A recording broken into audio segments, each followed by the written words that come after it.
Have you ever imagined seeing the success rate of everything you do?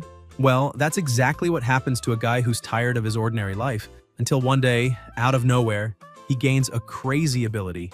He can see the chances of success in any decision. Want to invest money? He already knows if it will work. And using that, he starts to change his life completely, going from a nobody to someone extremely powerful, always choosing the best path and avoiding any mistakes. So without further ado, let's get into the video. A young man was walking sadly through the streets because his landlord had kicked him out and changed all the locks. Now, if he could not pay the rent, he might have to sleep on the street. On top of that, his new book had failed again, and he could no longer rely on manuscript fees. His name was Bai Wu, an 18th tier writer, a complete failure, and his representative work was, "Starting today, I raise slimes." He looked into his pockets, calculating how many meals he could still afford with the little money he had left. But when he saw the amount he still had, he thought that maybe he would need to wash dishes to survive. As he walked, he saw a convenience store and thought that his life had already hit rock bottom. So buying a lottery ticket to try his luck really did not matter anymore. He asked the seller for a 5 yuan scratch-off ticket. The shopkeeper placed a few tickets on the table and asked which one he wanted. The protagonist, already hopeless, said he was just trying his luck, so anyone would do. But suddenly his vision began to blur a little and some percentages started appearing in front of him. Frightened, he wondered what was happening since his vision was a bit blurry, but maybe it was because he had stayed up all night writing yesterday. The shopkeeper handed him a ticket and the rate on it was 100%, while the protagonist still could not understand what exactly that was, wondering if only he could see it or if perhaps it was just an illusion. However, he thought he should buy a ticket to test it. As soon as he scratched it, he won 10 yuan. This made him excited, and he thought that maybe it really was what he was imagining. He asked the seller to give him 2 more and chose the ones with a 100% rate. Those 2 each earned him 50 yuan. The protagonist could not believe that the numbers on the scratch-offs represented the probability of winning. Excited by this, he asked the shopkeeper to hand him 11 more scratch-offs, and the shopkeeper was a little surprised by that request. Bai Wu picked a total of 10 tickets with a 100% success rate and 1 with 0. He preferred to start with the one that had a 0% chance of winning, and he really did not win anything. He was impressed to see that he could truly see the success rate. The shopkeeper laughed and patted him on the shoulder, saying that playing a little was for fun, but playing too much could harm the body and mind, and he should learn to stop while he was ahead. Bai Wu threw all his money onto the table, asking for 10 20 yuan lottery tickets and 1 10 yuan ticket. The shopkeeper was happy because he believed he was going to take all of the protagonist's money. He held the tickets in his hand and asked if he was really sure he still wanted to buy them, saying he should not let the last 200 yuan in prize money he had won earlier go down the drain. 10 minutes later, the shopkeeper made a transfer of 20,420 yuan and wondered what kind of absurd luck that was. Bai Wu thought that the percentages on the lottery tickets represented the probability of winning. However, the prize amount was completely unknown. It would be great if he could know the prize amount before buying the ticket, for example, the probability of winning 100 or other amounts. The shopkeeper still did not know how so much luck could exist in a single person. Suddenly, the protagonist noticed a few things and asked the shopkeeper to sell him a few more no mistakes, no hits scratch-off tickets. The percentages this time changed a little. Some tickets had only 10%, while others had 100%, 150%, or even 200%. The shopkeeper continued saying that the protagonist should stop while he was winning, because luck was truly unpredictable and could both appear and disappear in a matter of seconds. Bai Wu laughed and said it was fine because he felt that his luck was very good that day, and if he did not win, the shopkeeper could consider it a contribution to the welfare cause. But the shopkeeper was very irritated, thinking that the protagonist had just won 20,000, so he really wanted to see how long his luck would last. Bai Wu picked another ticket with a 10% chance of winning, and when he scratched it, he realized he had won. He laughed, saying that it seemed his luck was still there. The shopkeeper became more and more frustrated with all of that, while the protagonist kept scratching and winning. But the shopkeeper realized that it had already been 6 tickets in a row, and all of them had won prizes, so how could there be someone with that much luck on this planet? The protagonist scratched another ticket and said that his luck really was very good that day because he had just won again. He looked at the other ticket still for sale, thinking that he could know what the success rate of winning 50 yuan was. Suddenly, all the percentages that had been appearing before simply changed drastically, and the protagonist celebrated because this was exactly what he had expected. The sudden success rate was an answer based on the question he wanted to know at that moment. So, as long as he adjusted the questions and used the success rate correctly, he could perfectly deceive the owner of that store, and with that, he could change his own destiny. Bai Wu looked at the shopkeeper and laughed, saying that from the looks of it, his luck really was very good. The shopkeeper asked if he really meant just very good because, from the looks of it, he must have accumulated a lot of good karma in his past life. The protagonist laughed, thinking that with that divine artifact in his hands, this was not about accumulating good karma in a past life. Baiwu gave a friendly laugh and said that his luck was very good, so he would like 20 more tickets. The shopkeeper became a little irritated, telling the protagonist that luck really was a very good thing, but he should not get addicted to this kind of thing. Baiwu said it was fine because his luck was very good that day, and maybe those 20 tickets could also have prizes. Even if he lost, he had already managed to win more than 20,000, so it would not make much difference. He placed the ticket on the table and picked up a coin. The shopkeeper already placed his hand over his heart, preparing himself for a heart attack. The protagonist began scratching slowly, and the shopkeeper watched every surgical movement. But as soon as the scratch-off was fully scratched, the shopkeeper breathed a sigh of relief, because the protagonist had not won again. He told the young man that he had already warned him, because luck was unpredictable and unreliable. Baiwu thought that luck was indeed unreliable, but something else was. He quickly continued scratching all the other scratch-offs there and simply did not win on any of them. The shopkeeper felt relieved by all of this, and said that he had already warned the protagonist to quit while he was winning, but he refused to listen, and he had probably already used up all his luck for the year by winning consecutively just now. Baiwu looked at the remaining tickets and saw one with an extremely high percentage. He was impressed and held that ticket in his hand, thinking that indeed he did not trust his luck, but rather the ability he had just received, because he had deliberately bought scratch-offs with a 0% success rate. That way he could scratch several without winning to avoid raising suspicion by winning too much. So his losses had been intentional. The shopkeeper made an offer saying he would give back 100 and let the rest go, because with the protagonist's current luck, winning at least one of those 10 tickets would already be very good. But the protagonist refused, saying there was no need, though he thanked him for his kindness because he would not believe anymore. However, this was also part of his plan because now it was time to change things. How could he simply let that pass? The shopkeeper said the protagonist could do whatever he wanted, because he had tried to warn him several times. As soon as the protagonist scratched another scratch-off, he shouted, telling the shopkeeper that his luck had returned. The shopkeeper looked at the scratch-off and said it was only 10 yuan, and from the way Baiwu shouted, it sounded like 10,000. Baiwu managed to win several times consecutively, however. He was a little upset because the maximum prize was only 100. The shopkeeper could not believe it, crying that the boy was some kind of freak of nature. The protagonist focused, saying to the heavenly spirit and the earthly spirit that he really wanted that last ticket to win a big prize of more than 10,000. The shopkeeper asked if he really knew how rare it was for someone to win a big prize of more than 10,000 on a scratch-off. Baiwu laughed, picked up the ticket he had saved for last, and told the shopkeeper that he had just won 15,000. And from the looks of it, his luck really was defying the heavens. As soon as the shopkeeper paid him the 15,000 prize, Baiwu asked what he had been saying before, something related to a lucky streak, but the shopkeeper said it was nothing while thinking that something was not right. Suddenly, he had a great idea and looked at the tickets, thinking that the winning rate of lottery tickets when it came to scratch-offs was fixed when they were printed. Since the protagonist had won so much, the ones left now would probably be nothing but trash.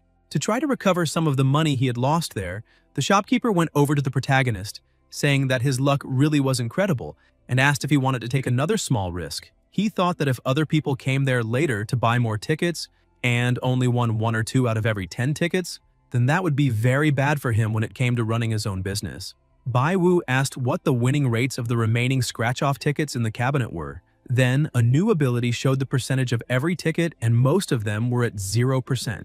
Only one was close to 5%, and that was not enough. Baiwu told the shopkeeper that it was better for him to stop because that was probably the peak of his luck, and he was doomed to get worse from then on. Baiwu thought that the welfare lottery regulations established a 30% winning rate for scratch-off tickets, but after all that, his would be 5%. The shopkeeper kept trying to encourage the protagonist, saying that he had already managed to win more than 35,000, so why could he not keep taking advantage of the opportunity? Baiwu explained that even if he were only losing a little money, something between 200 or 300, it was still money, and people needed to be frugal in order to live a good life in the future. The shopkeeper became a little irritated because the protagonist had not been saying any of that until just a short while ago. Baiwu told the shopkeeper that he knew very well that he had good intentions. However, he believed that contentment was happiness. The protagonist thought that this time he had made an extremely huge profit. However, he wondered if his superpower could be used in places other than lottery tickets. As soon as he approached the door, he asked the system what the success rate of opening the door was. Once again, a system screen appeared with a 100% success rate, which meant it really worked. But suddenly, the rate that had been at 100% began to plummet until it reached 0%. The protagonist became a little frightened and moved away from the door. Suddenly, a husky came running over and crashed through the glass door. Baiwu realized that the probability had helped him avoid a disaster, because that dog was extremely reckless and had almost run him over. The shopkeeper who was watching all of that was surprised and began wondering how the protagonist knew he had to dodge in advance. Before he could leave the store, the shopkeeper grabbed his arm, saying that he should not dare to leave. Baiwu was startled, thinking that it was over now and that he had been caught. The shopkeeper asked how he knew. The protagonist thought that this was expected because his previous actions had been a little strange. He asked his ability what the success rate was of deceiving the shopkeeper and pretending to be just a fortune teller. The system informed him that he had around a 50% probability. He decided to change the question, asking whether if he bragged that his family had passed down the art of fortune telling for generations, the chance would increase. The system changed to 64%. He decided to test it and told the shopkeeper that, in truth, he was a fortune teller. In addition, he said that he could not be confused with those street corner scammers because his family's lineage dated back to the Zhou dynasty, with a history of 2,000 to 3,000 years. The shopkeeper thought that he was probably lying, asking if it really had been 2,000 to 3,000 years. He emphasized that he firmly believed in science and did not believe in ghosts or spirits. In addition, he said that if the protagonist's family had existed for 2,000 or 3,000 years, he should be famous, if that were really true. The percentage that had previously been at 64% began to fall to 60%. The shopkeeper asked why he had never heard of the protagonist. Baiwu thought that the box above the shopkeeper's head was already divine intervention, so how could he believe only in science? He continued following the same story, took a deep breath, and explained that his family had been passing down this lineage. Revealing heavenly secrets incurred divine retribution, so they never interfered in drastic changes, and that was why they were not very well known. The percentage began to rise again, and the protagonist became hopeful because of that. He showed the winning tickets on the counter and told the shopkeeper that he had already witnessed his divination abilities before. The success rate rose to 80%, and the shopkeeper said that this was difficult, but asked if that really could be the reason for it. Baiwu said that was exactly it, emphasizing that he had just divined his fortune and wealth. The winnings had all been calculated by him, but he decided to stop because of the reaction from the heavens. So the 10 tickets he had not won were an omen. The percentage reached 90%, and the shopkeeper asked if that was really what had happened, because he had been wondering how Baiwu could have been lucky enough to win 2 big prizes in a row on scratch-offs. The protagonist continued, saying that as soon as he left, he suddenly felt that something was wrong and divined that there would be a bloody disaster, which was why he stepped back. The shopkeeper was finally convinced and called the protagonist master, asking what the price of a divination was because he would like to have his luck read. Baiwu thought this was a great opportunity to check the success rate. He decided to refuse, saying that it was better to forget about that matter because his lineage emphasized karma and retribution, and he had just divined his own financial fortune, which would affect his business in the future. Every cause had an effect, and he asked the shopkeeper what exactly he would like the protagonist to divine. The shopkeeper emphasized that he really wanted his new master to try to divine his luck and wealth, because his old hometown was being demolished, but they had still not negotiated the compensation. Because of that, he wanted to ask the protagonist to divine how much the other party would accept if he made an offer. Baiwu asked the shopkeeper what value he thought was reasonable. The shopkeeper said that it was a house of 200 to 300 square meters, and adding a rate of 10,000 per square meter, that should be right. Baiwu said he understood and closed his eyes to concentrate, asking his new ability what the success rate was of the other party accepting his offer of 2 million yuan as compensation. The ability said it was 100%, so he decided to ask the success rate of the other party accepting 3 million, and that was also 100%. He raised it to 4 million, and it was also 100%. He decided to raise it to 5 million, but the rate plummeted to 10%. As for 4.5 million, after a short while he opened his eyes, and the shopkeeper became excited, asking if he had managed to divine it. The protagonist said he could offer 4,300,000 because he guaranteed they would agree without hesitation. If he decided to offer 4.5 million, there was an 80% chance, and with 4,800,000, only a 50% chance. The shopkeeper was impressed, saying that divinations really were very accurate and truly could be right. Baiwu said that if he did not believe him, he just had to call the other party right now and make the offer to try it. The protagonist thought this was the perfect opportunity to test the power of that golden finger. The shopkeeper decided to try and said that he would call right now to find out. 1 minute later, the shopkeeper was stunned because the other party had agreed without even thinking twice. He thanked his master, saying that he truly was a divine predictor. The shopkeeper had become so happy that he was dancing by himself, saying that karma and retribution really needed to exist. In addition, he said that the master had given him a benefit that was far too great and offered 300,000 as compensation for divining such an excellent amount. Bai Wu decided to accept, but tried to remain calm. However, inside, he thought that 300,000 was completely unexpected luck. The shopkeeper quickly transferred the 300,000 to him, and the protagonist said that he was a little embarrassed.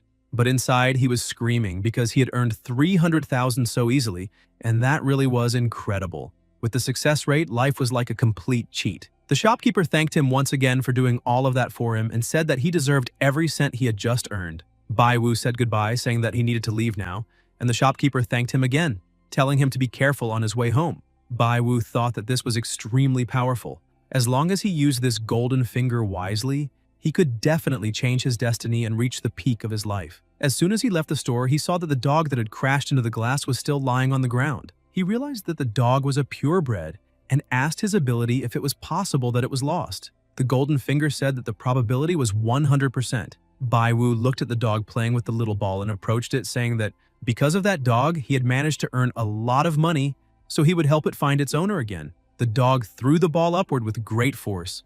It hit several places, came back and struck the dog itself on the head, then flew toward the protagonist's head. Bai Wu thought that the owner of that dog probably went through a huge ordeal every single day. The dog tried to drag the protagonist to the side, and he thought that this stupid thing still needed to find its owner, but he had no idea where to start looking. Suddenly, the dog began running very fast, bothering some people on the street. Bai Wu decided to follow the dog because he did not know if it would really find its owner, but he needed to follow it to stop something bad from happening. A short while later in a park, a girl was taking a photo, but the dog was running quickly toward her. Bai Wu fell in love with that girl's beauty. He asked the golden finger what the probability was that the girl was the dog's owner, and the probability was 100%. He thought that his luck was even higher because the owner of that dog was actually a beautiful woman. He had only intended to help the dog find its owner for the dog's sake, and coincidentally managed to test the amplification of the success rate, but he never expected such a happy encounter. The girl continued taking photos, which surprised him because her dog had disappeared, yet she was still calmly taking photos, completely carefree. Suddenly, she looked back and saw the dog. She was surprised and asked if the protagonist also had a husky because it looked a lot like Oreo. Bai Wu thought that was nonsense because that was her dog, but she could not even recognize her own dog. Because of that, he was starting to doubt whether the 100% probability that had appeared could be false. The girl continued playing with the dog, saying that even its bark sounded exactly like her dog's. But Oreo was still a little cuter. She continued saying that this dog looked very silly while hers was smarter.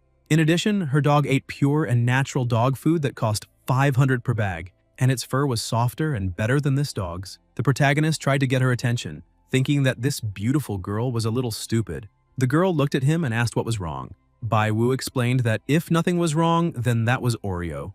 The girl laughed, saying that the joke was not funny at all, because her dog had been firmly tied to the bench, but as soon as she looked at the bench, she realized that the leash had snapped. 5 minutes later, the girl was very embarrassed, saying she was sorry for everything she had said and thanking him for helping. He added her as a new friend. He told her that it was fine because it was good that the dog had not gotten lost alone in the middle of the city. But the truth was that he had found a pure girl who had never been in a relationship and had lived alone since birth. He looked at some of her posts but felt a little lost because this was the first time he had added a beautiful girl as a friend, but at least he had gone to the right place. He looked at other posts and saw that her dog was very destructive. He pointed out that the dog was a little wild and destroyed things from time to time, and if it were him, he would have been kicked out by the landlord a long time ago. He noticed that she became a little embarrassed by that and emphasized that he had no right to say those things to her because his landlord had changed the lock on his rented apartment today, and he had no roof over his head. The girl, who was leaving, asked why he needed to rent a place since it was better to live in his own house, then said goodbye, saying she needed to go back now.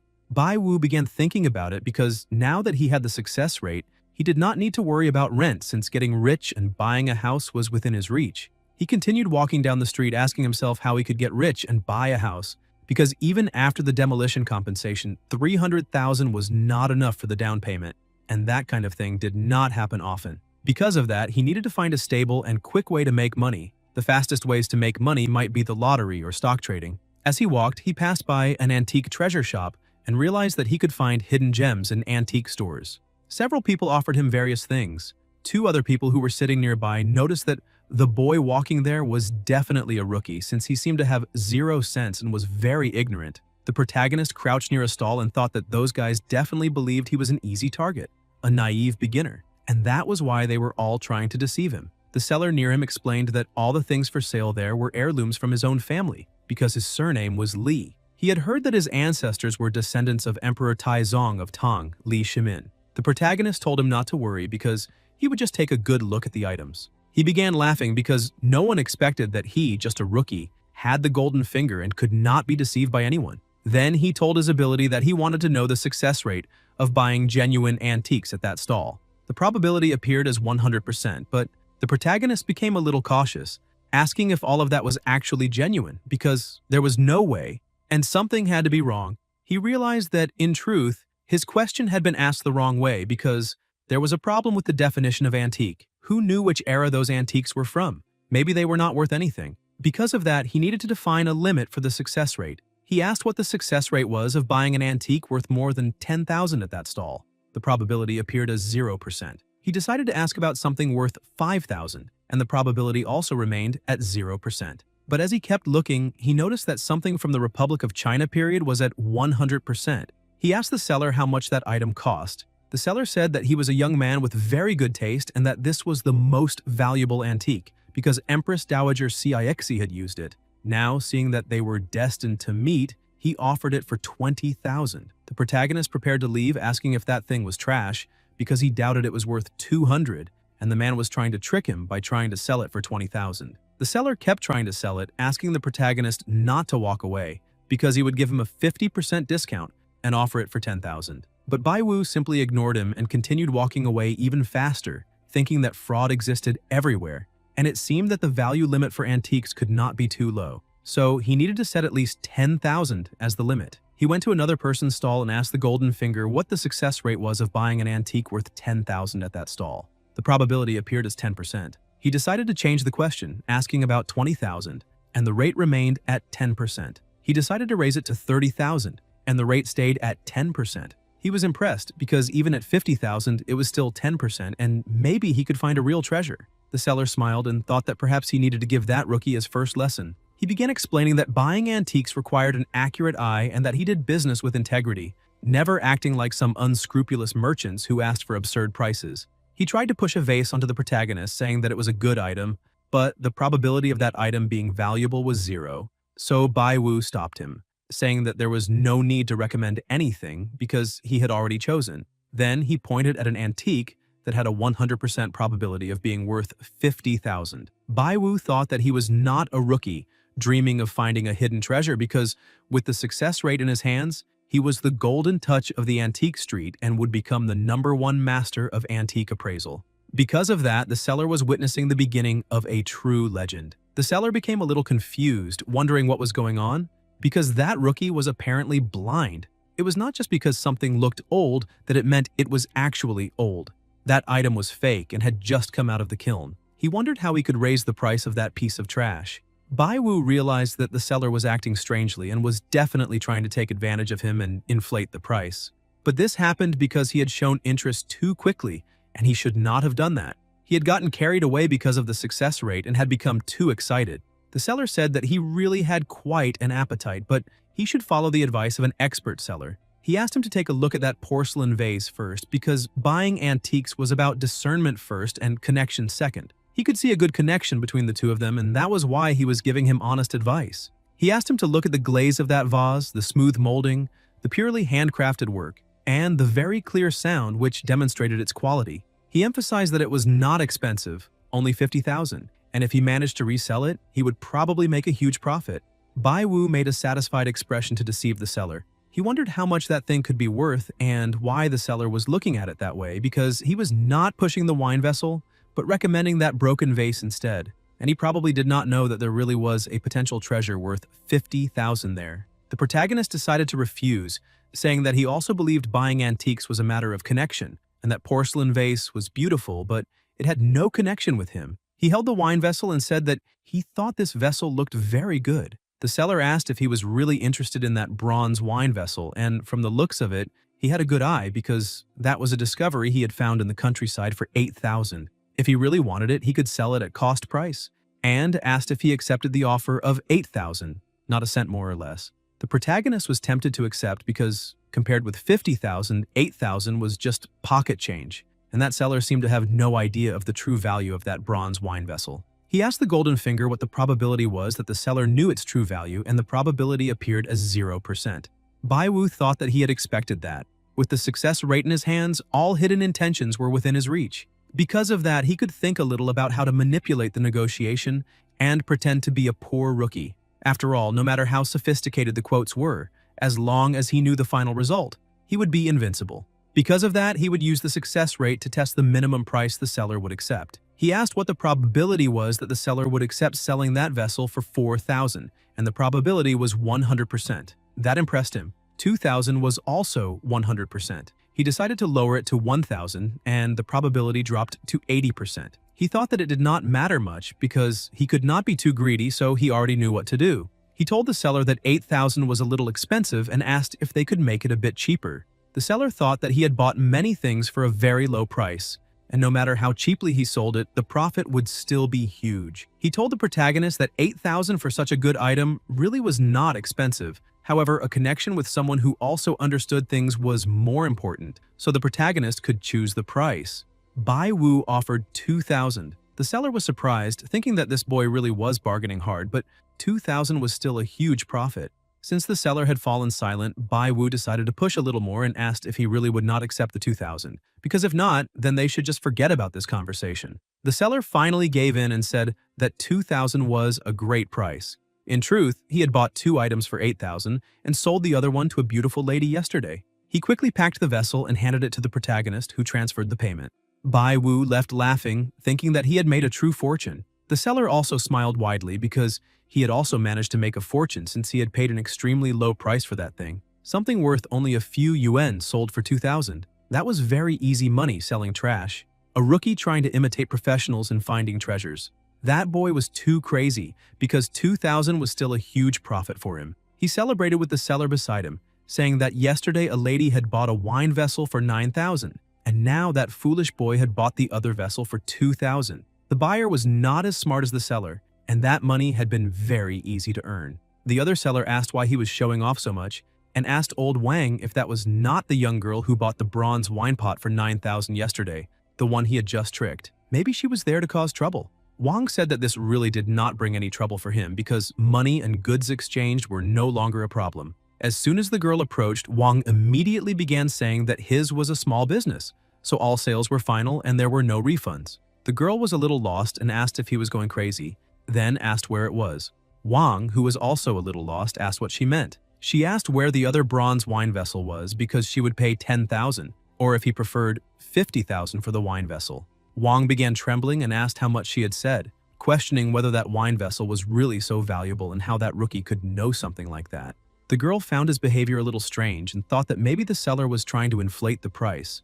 But since she really wanted that item, she asked if he truly thought it was not enough, because if he wanted, she could add a little more to the amount and offered 60,000. But the seller did not answer, so she raised it to 80,000. The two sellers were surprised by this. The girl became irritated by getting no response at all and asked the boss if he was not hearing what she was saying. Wang began beating his own chest, saying that the hunter had just been caught by the prey and this was foolishness because he had just lost 80,000. Another seller began laughing, saying that when it came to business, he had never bowed to anyone, but today he had truly learned something because buying a pile of trash and selling it for 80,000 really was impressive. Wang asked if she would pay 100,000 for that vessel, and she accepted without hesitation, making the seller fall backward. The seller beside him told the young woman that he would like to say something because old Wang had just sold the wine vessel and asked if she could guess how much it had gone for, saying that it was for 2,000 because an old thing was sold for 2,000. The girl asked if it had really already been sold. Wang stood up and asked her to wait just a moment because he would be right back. But suddenly he heard loud shouting up ahead, something that was being sold for 300,000. The people were saying that the boy's luck was far too good because old Li was offering 300,000 for that bronze wine vessel. The seller beside Wang said that people were talking about the bronze wine vessel, and maybe it was the same one they had been talking about. The woman became irritated, saying that this was a huge nuisance, questioning which brat had stolen her deal with terrible luck. But Bai Wu refused the amount of 300,000. The people became bothered, thinking that he was being too greedy. Old Li offered 400,000, saying that he would not go higher than that. But Bai Wu refused again and began putting away the bronze vessel. Li asked him not to be in such a hurry and asked what price the protagonist wanted for it because he would listen carefully. The protagonist said that apparently this gentleman was an expert, so he, as a young man, humbly asked that they become friends and offered a fixed price of 500,000. He said he would let the rest go because he truly wanted to have his friendship. Li was impressed and said that this was completely impressive, thanking him very much for the chance to meet him. Wang could not believe that his vessel was being sold for 500,000. The other people told Wang that they had heard that the boy had paid only 2,000 for that vase, and that regardless of who had sold it to him, that person was probably completely devastated right now. They asked why he looked so sad. Wang asked how that could be possible, because he had been in that business for many years. So how could he have sold something so valuable for such a low price? The girl from before said that 500,000 was unacceptable and offered 550,000. The protagonist looked at her and thought that she had fair skin, a beautiful face, long legs, and that the appearance and temperament of that beauty were simply incredible. Her proud behavior showed that she was definitely a young lady from a wealthy family, a goddess of the world. In the past, perhaps he would not even have dared to look at her twice. Of course, with his current success rate, finding romance was as easy as drinking a glass of water. On the other hand, the girl was a little annoyed, wondering why that boy was looking at her, since he was nothing but a loser. After all, if her grandfather had not been so stubborn and insisted that that wine vessel belonged to her, she would not have had to go through all that trouble. But she had to get it no matter how much it cost. Bai Wu looked at the wine pot and thought that this girl also wanted the wine vessel 100%, which meant he could sell it for an even higher price than expected. He looked a little farther back and saw the seller who had sold it to him, saying that apparently the wine vessel he had sold for 2,000 was worth more than 550,000. As soon as the people heard that, they began mocking Wang, making him die of shame. The girl continued pressuring the protagonist again, offering 550,000, and asked whether he was going to sell it or not. Li told her that she was being a little unreasonable because there was an old saying on those streets: whoever arrived first had to be the first to buy. The girl laughed, telling the old gentleman that the two of them had not made a deal yet and the agreement was still open. Li thought that girl was quite annoying and that her behavior seemed a little familiar to him. The two of them looked at the protagonist, but he laughed, saying that he was not the one who wanted to buy it, so the two of them could discuss the matter a little and reach an agreement. The girl thought the protagonist was just another person trying to use the rules of the antique market to inflate the price, and apparently he really thought others were stupid enough not to see the little scheme he was trying to pull. Li offered 560,000, but the girl offered 570,000. The old man raised the offer again and the young woman offered 600,000. Li looked at her and said that she looked a little familiar, asking what her relationship was with old ghost D-Men. The girl said that D-Men was her grandfather and asked if the old gentleman knew him. Li began laughing, saying that it was a case of mistaken identity. He emphasized that he was a friend of her grandfather and that he had wanted her to buy that wine vessel. He formally introduced himself, saying that his name was Li Wei-Kuo, a professor from the history department of Hangcheng University, just like her grandfather. She said that he must be Grandpa Li, her grandfather's childhood friend. She said that he was doing well and went for a morning run every day. The protagonist became a little irritated and interrupted the two, asking if they were still going to buy it. The young woman said yes, and asked Wei Guo to go back and take care, asking him to visit her grandfather for tea when he had time, because she would personally pick him up if needed. A short while later, she transferred the payment to the protagonist. He thought that although the calculation had produced a small error, that profit margin was more than 300 times. And now he had become a millionaire overnight and truly was the golden touch of Antique Street. Why should he write face-slapping novels when he was the real male protagonist of a comeback story in this manhwa? He looked at her and became enchanted again, asking if she would like to exchange WeChat. She was a little surprised by that. The protagonist smiled, saying that apparently she was quite interested in antiques and maybe if he found another good item nearby, he could contact her. Di Qingting thought that pickup line was extremely cheesy because the protagonist was disgusting but funny. He was a true toad wanting to eat swan meat. He tried to use his charm and called her Di Yatu, but she stepped back asking why he had called her that.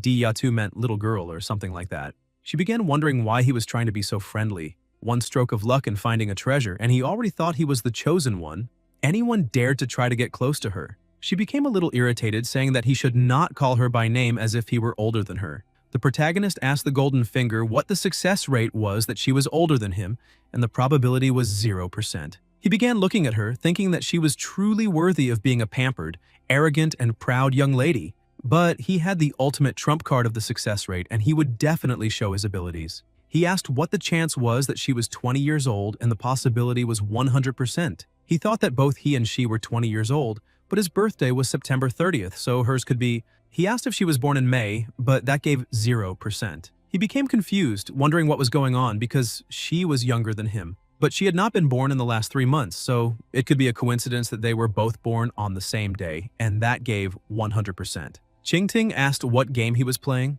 Baiwu asked her not to rush. He continued making the calculations, thinking that he had been born at 3:23 in the afternoon and she was younger than him, so she had been born between 9 o'clock and midnight, but the probability gave 0. He kept asking until he finally found out, and it was a huge coincidence. Only 1 minute of difference between the two of them. Since she was trying to act like an older sister and dominate him with her presence, now he would break her spirit. Qingting became a little irritated, saying that he was completely inexplicable, and began walking away. But Baiwu called her Di Yatu again, telling her not to think he was talking nonsense. He thought that he would only give her an appetizer to scare her. He closed his eyes, pretending to concentrate, saying that she was turning 20 that year and was born at the end of September, asking if that was right. She was impressed, asking how he knew that. The protagonist said that it was very easy because he had calculated it. But that made her even more irritated, thinking that the arrogance on that boy's face was unbearable because he was trying to talk metaphysics with her. She continued ignoring him, saying that he was just trying to put on a mystical act, and continued walking away. But the protagonist thought that he had something even more precise and surprising. He said that it was very easy, he just needed to calculate again, and emphasized that she was born on September 30th, around 3:30 in the afternoon. This made her freeze, asking how he could do that. Everyone was impressed, asking if that was really true because that boy was saying it with great precision, and they questioned whether it was really possible that he knew fortune-telling. Others said that judging by the girl's reaction, he had probably hit the mark. But on the other hand, some people also became irritated, saying that he was trying to sell divination in the 21st century because that young man had probably collected her information earlier to hit on her, and that was just perverted behavior.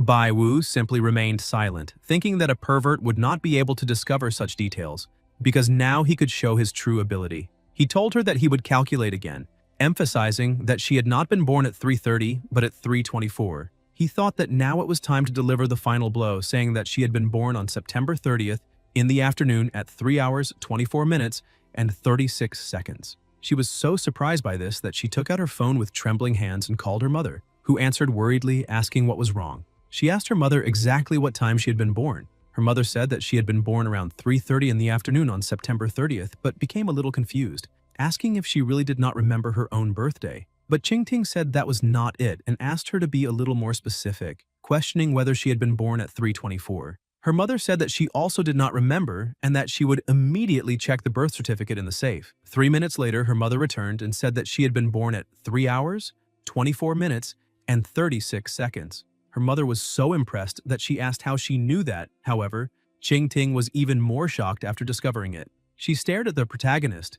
Baiwu called her Di Yatu again and said that if she wanted to know something, she only needed to ask, because staring at him like that made him a little shy. But Qingting only turned around angrily, saying that she should not have become curious and wasted her time with that boy. The protagonist stepped in front of her and apologized, saying that he was joking because he had only made a divination earlier. She smiled angrily and tapped the protagonist's chest with her finger, saying that he had been precise, even getting the seconds right, so how could he call that just divination? She questioned whether he really thought she was stupid. Baiwu only became even more enchanted, thinking that she was truly a goddess-level beauty, and even when she was angry, she was incredibly beautiful. Baiwu apologized and said that he would tell the truth from then on, emphasizing that he really had calculated it. Qingting asked if he was a fortune teller or a scammer. The protagonist said that not all seers were scammers, and asked if she had not seen the methods he had used. He moved closer to her and whispered that if he was not mistaken, she was wearing black today. This made her even more shocked, telling him to stop talking. She looked at him angrily, and the protagonist wondered whether it was possible that she had never had a boyfriend before. The probability of that appeared as 100%. Ting asked what he was looking at and told him not to get so close. Wu thought that based on his years of seclusion, that girl did not like men and was not dating, so who knew what the chances were that she was a lesbian? The probability of that appeared as 100%, and the protagonist said that could not be, because lesbians were infinitely wonderful. Ting became embarrassed and began trembling, asking what he had said. Everyone around them was surprised, looking at her, and the protagonist laughed, saying that he had said exactly what she understood. She ran over and pulled him into a corner. As soon as they reached an alley, she pushed him against the wall and placed her foot beside him, asking how he knew about her relationship with another girl. Wu only said that he had calculated that too, and she said it was nonsense. The protagonist asked if she really did not believe him and moved even closer, saying that he could even calculate that she had 3 moles. So calculating someone's sexual orientation was very easy for him. Ting could not even say anything against that. She decided to add him as a friend, and the protagonist said that everything was fine now, and that if he found anything good, he would contact her again. But before leaving, he emphasized that she could also ask for divinations or consultations. As he walked away, he thought that the success rate really was incredible because, with it, he could even guess people's secrets. But he really had not expected to meet a lesbian and end up exposing her accidentally with the success rate. As he was walking, he saw Guo making a phone call and wondered who he was calling. Could it be that he had heard all of that? He asked the success rate what the probability was of Ting being discovered by her family for being a lesbian. The probability appeared as 0%, but the success rate began to change, rising to 20%. He was confused and asked again whether she had been discovered or not until he suddenly had a great idea. Maybe this change had been because of his interaction with that girl. He continued looking at Guo and thought that this could not be right, asking the success rate if it was possible that the old man was contacting her family to tell them everything. The probability went to 100%, and the protagonist thought that he had not done it on purpose. She was still standing in the alley and received the protagonist's message, saying that her secret had probably already been discovered by her family. She was frightened by this and ran to the side, trying to find the protagonist, but she could not see him. She sent a message asking what he meant by that. He asked the success rate if her parents would contact her within half an hour, and the probability appeared as yes.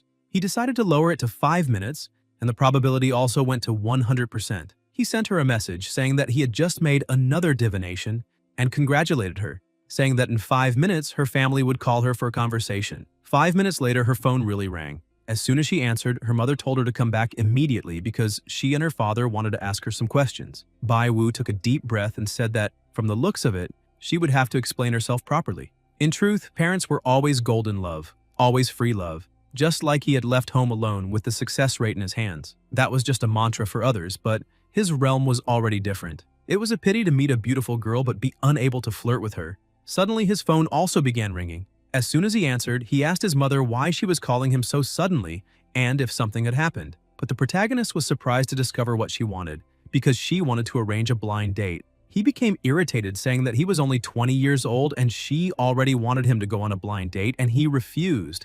But as always, his mother ended up convincing him. At 8:15 at night, he was already at the restaurant, thinking that as a true gentleman, he needed to be polite and arrive a little early. He looked at the girl's photo and thought that with her mature and charming behavior, she must have many admirers, so why would she need a blind date?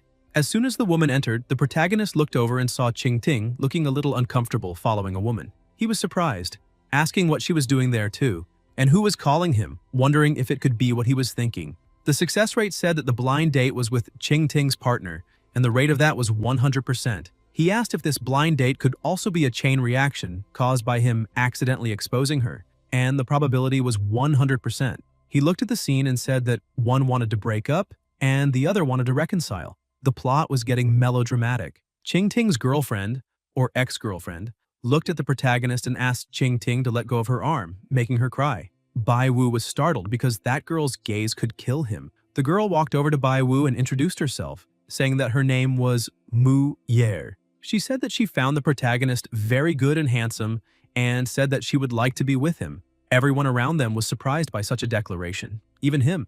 On the other hand, Ting was heartbroken, crying for her companion. Wu looked at Ting and said that this was very confusing. Yer asked if he did not like her. The protagonist tried to explain, saying that it was not that because she really was beautiful and excellent in every way, but he thought that a honey trap must have appeared there. Yer moved even closer to him and said that she was being very serious, that this was not a joke, and hugged him. He asked the success rate if it was sure that this was not a trap, and the probability appeared as 0%. He said that he always felt this was not a happy event that had fallen from the sky. Yer pushed him, looked into his eyes, and suddenly kissed the protagonist, making poor Qingqing feel like complete trash. Yer fell onto Baiwu and called him to go. He asked where they were going, and she said that he was going to her house to meet her parents. Qingqing ran away. Baiwu thought that Yer clearly was not willing, and although this was not a trap for him, she was probably using him as a shield to make Qingqing give up. The success rate said that this was 100% correct. Baiwu thought that although he had also benefited, being manipulated by her for no reason was a little unpleasant. The two stared at each other, and the atmosphere did not become pleasant at all. In addition, the protagonist thought that if he did not have the success rate, how would he know she was a lesbian? Not saying anything was also deceiving people. Yer stood up and asked whether he was coming or not. Baiwu was a little confused and asked if she really wanted to take him to meet her parents. The success rate was 100%. He continued to be suspicious, questioning whether this was serious, whether she really was not just using him as a shield, whether she really wanted a date or a boyfriend, or whether she was only making him meet her parents as her boyfriend to calm the situation a little. Every question gave a success rate of 100%. Yer called him with tears in her eyes, turned around, and asked what he wanted, because he had already taken advantage of the situation and now was really going to give up. The protagonist became a little irritated, thinking that this was very annoying. She was beautiful enough to do whatever she wanted, so should he not be the one gaining the advantage in all of this? He noticed that she was crying and became a little sentimental, saying that he did not regret what had happened. However, he was a little bothered because he had not even agreed to go out with her, and he wondered why all the girls he wanted to flirt with a little were lesbians, but he did not know what she was thinking. Sometime later at her house, as soon as they arrived, she called her father and mother, saying that she had arrived. Her mother appeared irritated, saying that she was supposed to be on a blind date, so why had she already come back? But Yer introduced Bai Wu, saying that he was her boyfriend. The protagonist greeted her. However, he was a little apprehensive, thinking that his soft heart had gotten the better of him, and that he had been dragged to that house without even making a decision. And now he did not know what to do. He wondered whether taking on another hot potato also counted as rescuing a damsel in distress. Her mother quickly changed her attitude and began smiling, asking if she really had a boyfriend and why she had not said so before. Suddenly, another person in the room shouted, asking if that had really happened. The protagonist was completely startled, thinking that with all that commotion, apparently someone was coming over with a knife in hand. As soon as her father arrived, he grabbed Bai Wu by the arm, saying that the young man seemed quite lively. Yer said that actually they had dated in high school, but broke up because of their studies, and she had not expected to meet him again at a blind date. Her father stared at the protagonist, and her mother was happy, saying that now she understood why her grades had dropped a little during her final year. Her father dragged the protagonist away, asking why they were talking about that, and told him to come in quickly. He asked his wife to prepare some of her best special dishes that night.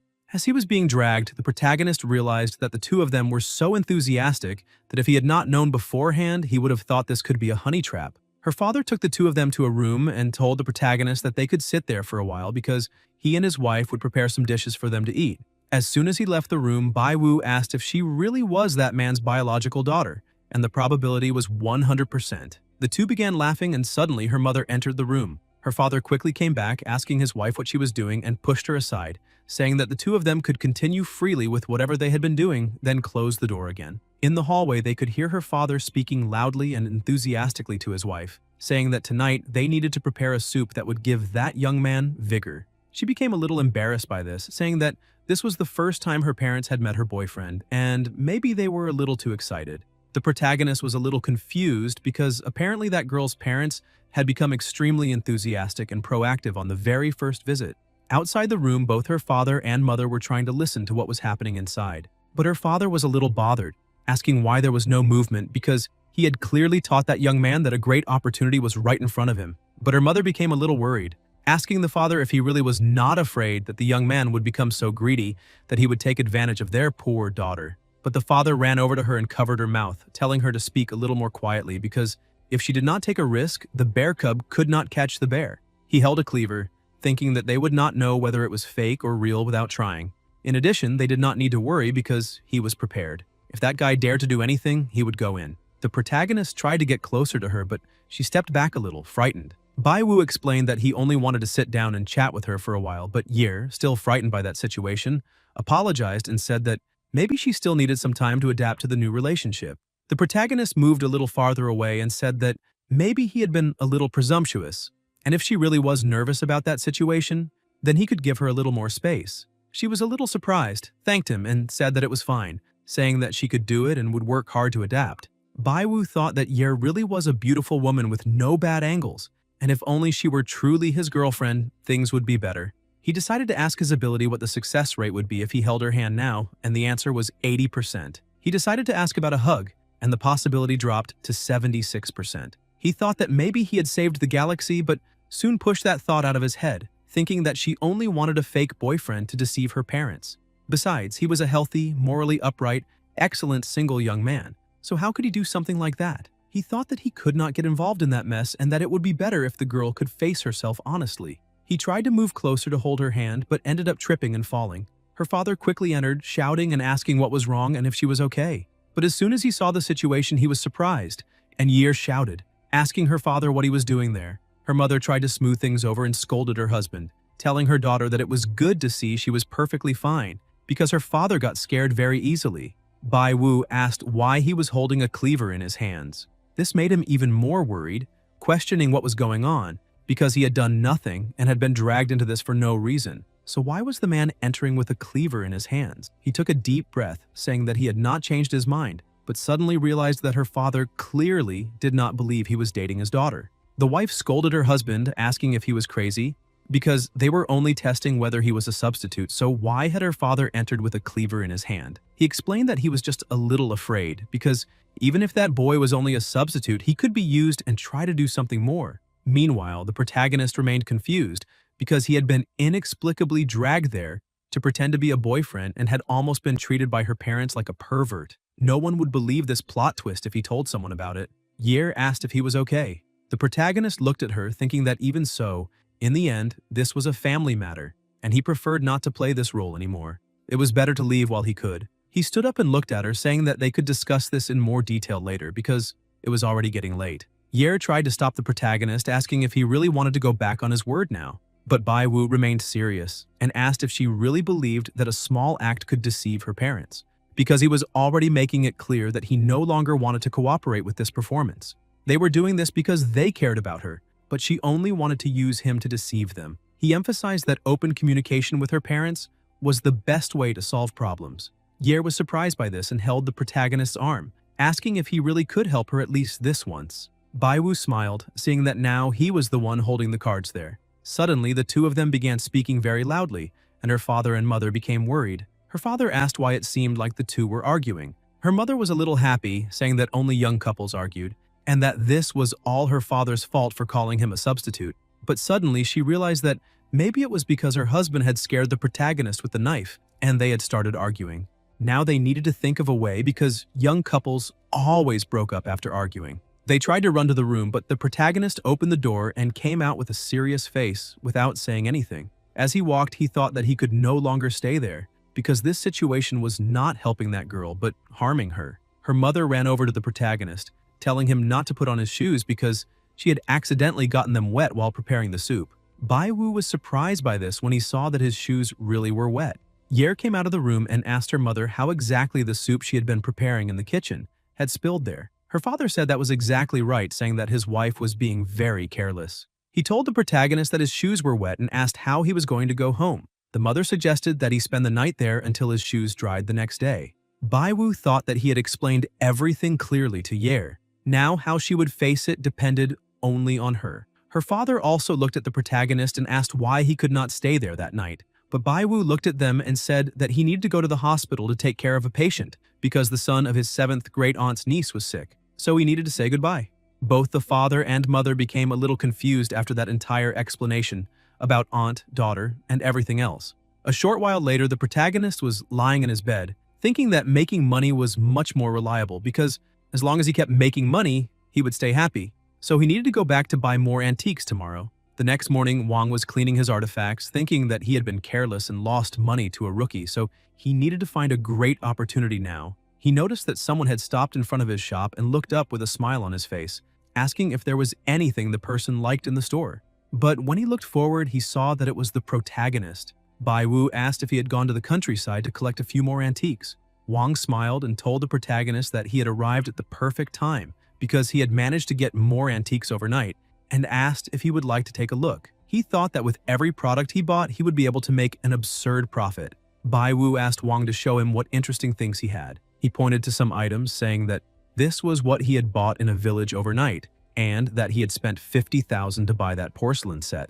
In addition, he emphasized that he had specifically asked the villagers for information and heard that the family had prospered with Li Shimin during the late Sui dynasty and flourished during the era of Empress Wu. So those few porcelain pieces could be.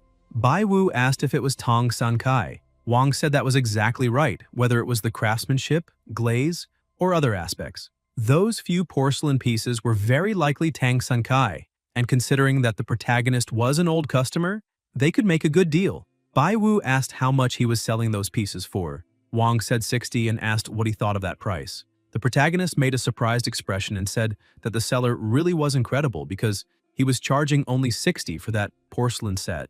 In addition, he thought that the porcelain set truly had very good workmanship, because even buying it from a porcelain factory would cost 200. Wang tried to explain that it was not quite like that and that the protagonist had probably misunderstood something, but Bai Wu interrupted the seller, saying that he did not need to explain because 60 really was very cheap, and if he bought all those porcelain pieces for 60, his conscience would not be at peace. Wang said that Bai Wu was touching his heart. The protagonist offered a new deal because he would not like Wang to lose so much money. He wanted to think for a bit and give a fairer price for it. He asked the golden finger if those porcelain pieces were truly genuine, but the probability appeared as only 14.28%, and the protagonist thought that this was expected because all of them were fake. But suddenly, he realized that he had calculated it wrong. If it appeared as 14.28%, that meant 1 out of 7. So maybe among the 7 porcelain pieces, there was one true antique. And if that piece was real, its value would be tens of millions.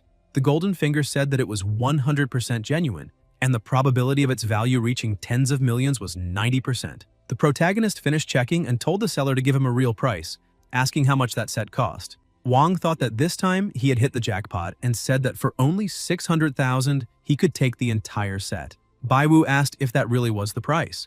The seller said that if he really thought it was too expensive, he could give him a discount and set the price at 500,000. Bai Wu said that price was great and that he would make the transfer now. He quickly transferred 500,000, took all the pieces, and ran off. Wang found all of that very suspicious and wondered if there really was a genuine piece among that porcelain set. However, he soon changed his mind, thinking that it was impossible because that porcelain set had been sold wholesale from the shelves of the Tong San Kai workshop in that mountain village. He became happy, thinking that young people nowadays really thought they were the lucky protagonists of novels. After all, it was basically impossible to find such a rare and genuine piece at any street stall, and from the looks of it, that boy was still too young to understand that. Selling that set for 500,000 when he had bought everything for only 1,500 was very easy money, and the rookie was still just a rookie playing around with him. Suddenly, a car drove straight into the middle of that shop. A girl got out of the car and called Wang, saying that the Tang San Kai imitation she had sold him for 1,500 the night before, she now wanted to buy back for 1 million. Upon hearing this, Wang realized that he had once again lost a winning ticket. The girl kept begging and explained that one of the porcelain pieces in that set was very important to her grandfather and was not for sale, so she wanted to buy it back. Wang explained that it was not that he did not want to sell it, but that he had already packed it up and sold it to someone else. The seller beside him said that was right and questioned how that old man had managed to deceive that boy. In truth, the boy had spent 500,000 on that new item from some craft workshops and was a complete idiot. He emphasized that he envied Wang, asking when he would also find someone that naive. Wang said it was normal for young people to be impatient, but the girl began crying, saying that everything was over now. She thought that just to play at eating chicken, she had placed that porcelain piece on the shelf, and it ended up being sold. Now she was doomed, and today was the day her intelligence hit rock bottom. Wang tried to comfort her, asking her not to cry. Although that porcelain piece was a proud creation of her grandfather, in the end, it was a replica. Because of that, she only had to apologize to her grandfather and everything would be fine. But the girl became irritated, asking who said it was only a replica. In that porcelain set, one piece was genuine, passed down by her family. Someone had once offered 10 million for it, but her grandmother had not sold it because she had been reluctant to part with it at the time. Wang could not believe it. The seller beside him began mocking him again, saying that Wang had truly been incredible, because yesterday he had sold a bronze wine vessel worth 600,000 for only 2,000, and today, unfortunately, he had let a genuine product worth 10 million go for only 500,000. The girl asked where the guy who bought the porcelain had gone. Wang said that he had gone toward Guyun Pavilion.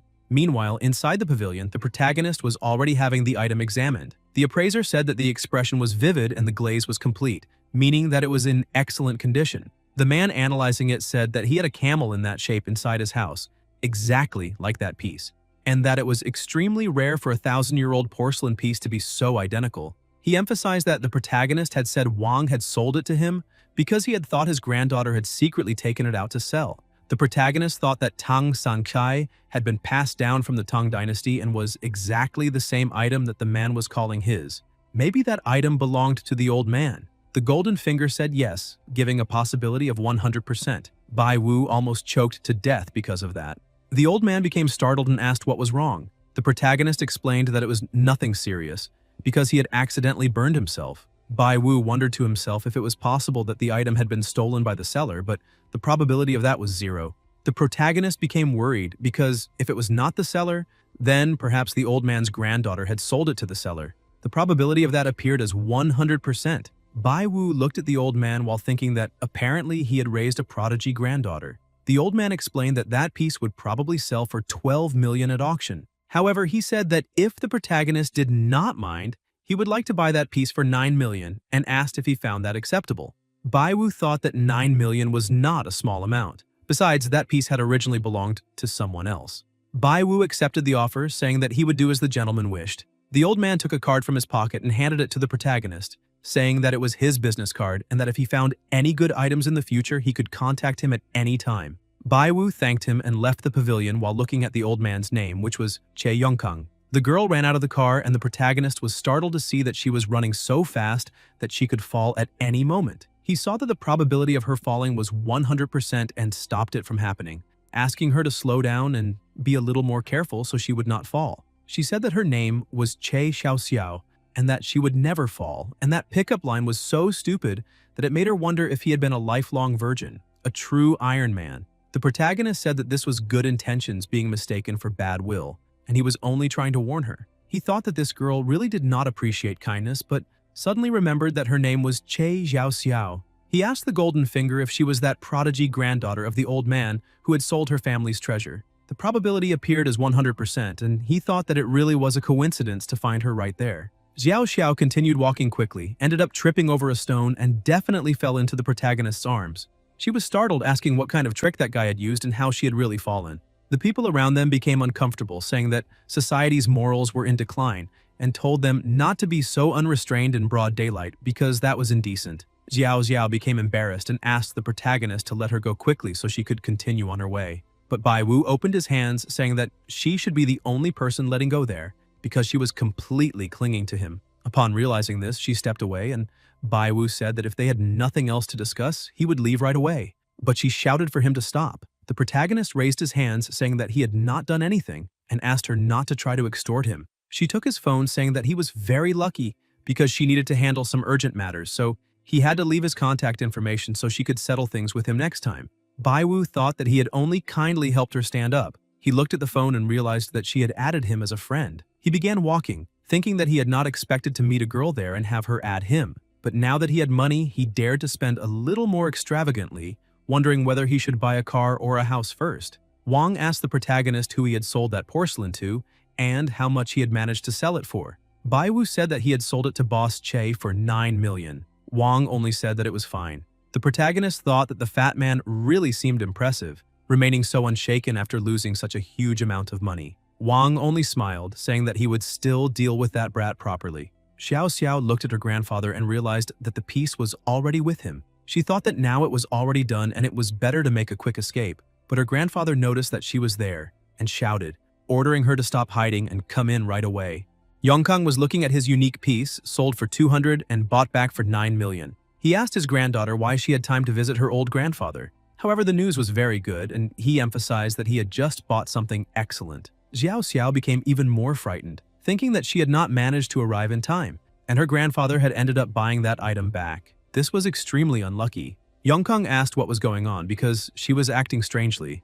The girl became scared, saying that it was nothing. But the old man already knew that expression. He remembered that the last time she had acted that way was when she had sold his precious porcelain for 10 win. She became even stranger, and the old man looked at the item he had just bought. Then he looked at her, surprised, and began connecting the facts, saying that she had been at his house last night. Zhao Xiao ran away, shouting to her grandfather that she was not feeling well and needed to go to the hospital right now. But the old man stood up angrily, ordering her to stop. As she ran, she was calling her grandmother to save her, because her grandfather was being too mean. Yongkang was almost catching her, telling her to think carefully about what she had just done. But before he could do anything, her grandmother shouted at him through the phone, asking why he was yelling at her precious granddaughter, because he was almost 80 years old and still lost his temper with just a child. Zhao Xiao took the opportunity and ran away while asking herself who had acted so quickly that they had stopped her from buying it back before her grandfather found out. But she stopped and began thinking that she had just left the pavilion, and the only person who had left was that guy who had predicted that she would fall, which meant his eyesight was very good. Somewhere else, the protagonist felt as if someone was talking about him. He wondered if that greasy seller who had been acting strangely had decided to try to frame him. The probability appeared, saying that the attempt to frame him was 100%, but Bai Wu was not too worried about that. He asked the Golden Finger whether he would be framed, whether someone would send a person to deal with him, or whether that seller would keep collecting junk to try to deceive him. His ability said that the probability of the seller continuing to try to deceive him was 100%, but the protagonist was happy about that because, with his success rate, he was basically invincible. However, finding treasure depended entirely on luck, and even with his powers, there might not be any treasure on Antique Street. If it had not been for Zhao Xiao's carelessness, he would not have earned several million. In addition, he thought that mistakenly selling an antique for only 200 was a very bold move, and the world of the rich was truly difficult to understand. However, he realized something and thought that this could not be right, because the girls he had met recently were all strange. For safety's sake, he thought it would be better not to get involved with Zhao Xiao, not to mention that he still had to consider what to do if he could not find any treasure. But while thinking about all of this, he had a bold idea. He asked the Golden Finger if it was possible to find a treasure in the antique market tomorrow, and the probability was 100%. The protagonist became happy, thinking that this was just as expected, because he could even predict in advance whether he would find something or not. Earning tens of millions a day was a dream becoming reality. He looked at a car parked beside him, thinking that he could not help showing off when luck was favoring him. After all, a real man should have a good car, and that bus stop should take him to the automobile market. As soon as he arrived at the bus stop, he noticed that Zhao Xiao was also there and found that a little suspicious. Suddenly, he received a notification on his phone. That girl was asking what she should give her grandfather as an apology, because she did not dare to go home with him so angry. Bai Wu thought that girl was a little foolish, but he noticed a strange man beside her and asked the Golden Finger if it was possible that he was a thief. The probability was 50%. The man began moving closer and closer, and the protagonist received confirmation that the bus pervert had appeared, with a probability of 100%. He sent her a message saying that the man in the black overcoat beside her did not seem like a good person, and that she had better be careful. Both she and the thug were startled, and she looked to the side, questioning why the protagonist was also there and always saying something despicable. She replied to the message saying that it was him again and said that this was very unlucky. The protagonist became irritated, saying that once again his good deeds had been mistaken for bad intentions, and insulted the girl, saying that she was ungrateful and emphasizing that he did not care what would happen. Suddenly, the bus arrived, announcing the northern route of the city, and the passengers who were boarding first needed to move toward the back. The man behind Zhao Xiao touched her shoulder. She looked a little irritated, and the man pulled his hand back, laughing, then apologized, saying that he had lost his balance because of the crowd. Zhao Xiao simply ignored the situation and went back to using her phone. The protagonist looked at that situation and thought that girl really did not understand anything, while the man prepared to grab her again. Bai Wu saw that and thought that this was expected, and he needed to do something, because that girl was very good, and he could not simply ignore a woman being touched against her will. He began walking toward the man and shouted at him, but before he could do anything, Zhao Xiao struck the pervert, then grabbed him by the arm and kicked his most sensitive area. Bai Wu was frightened by what he was seeing, but she continued beating that guy, throwing him hard onto the ground in front of everyone.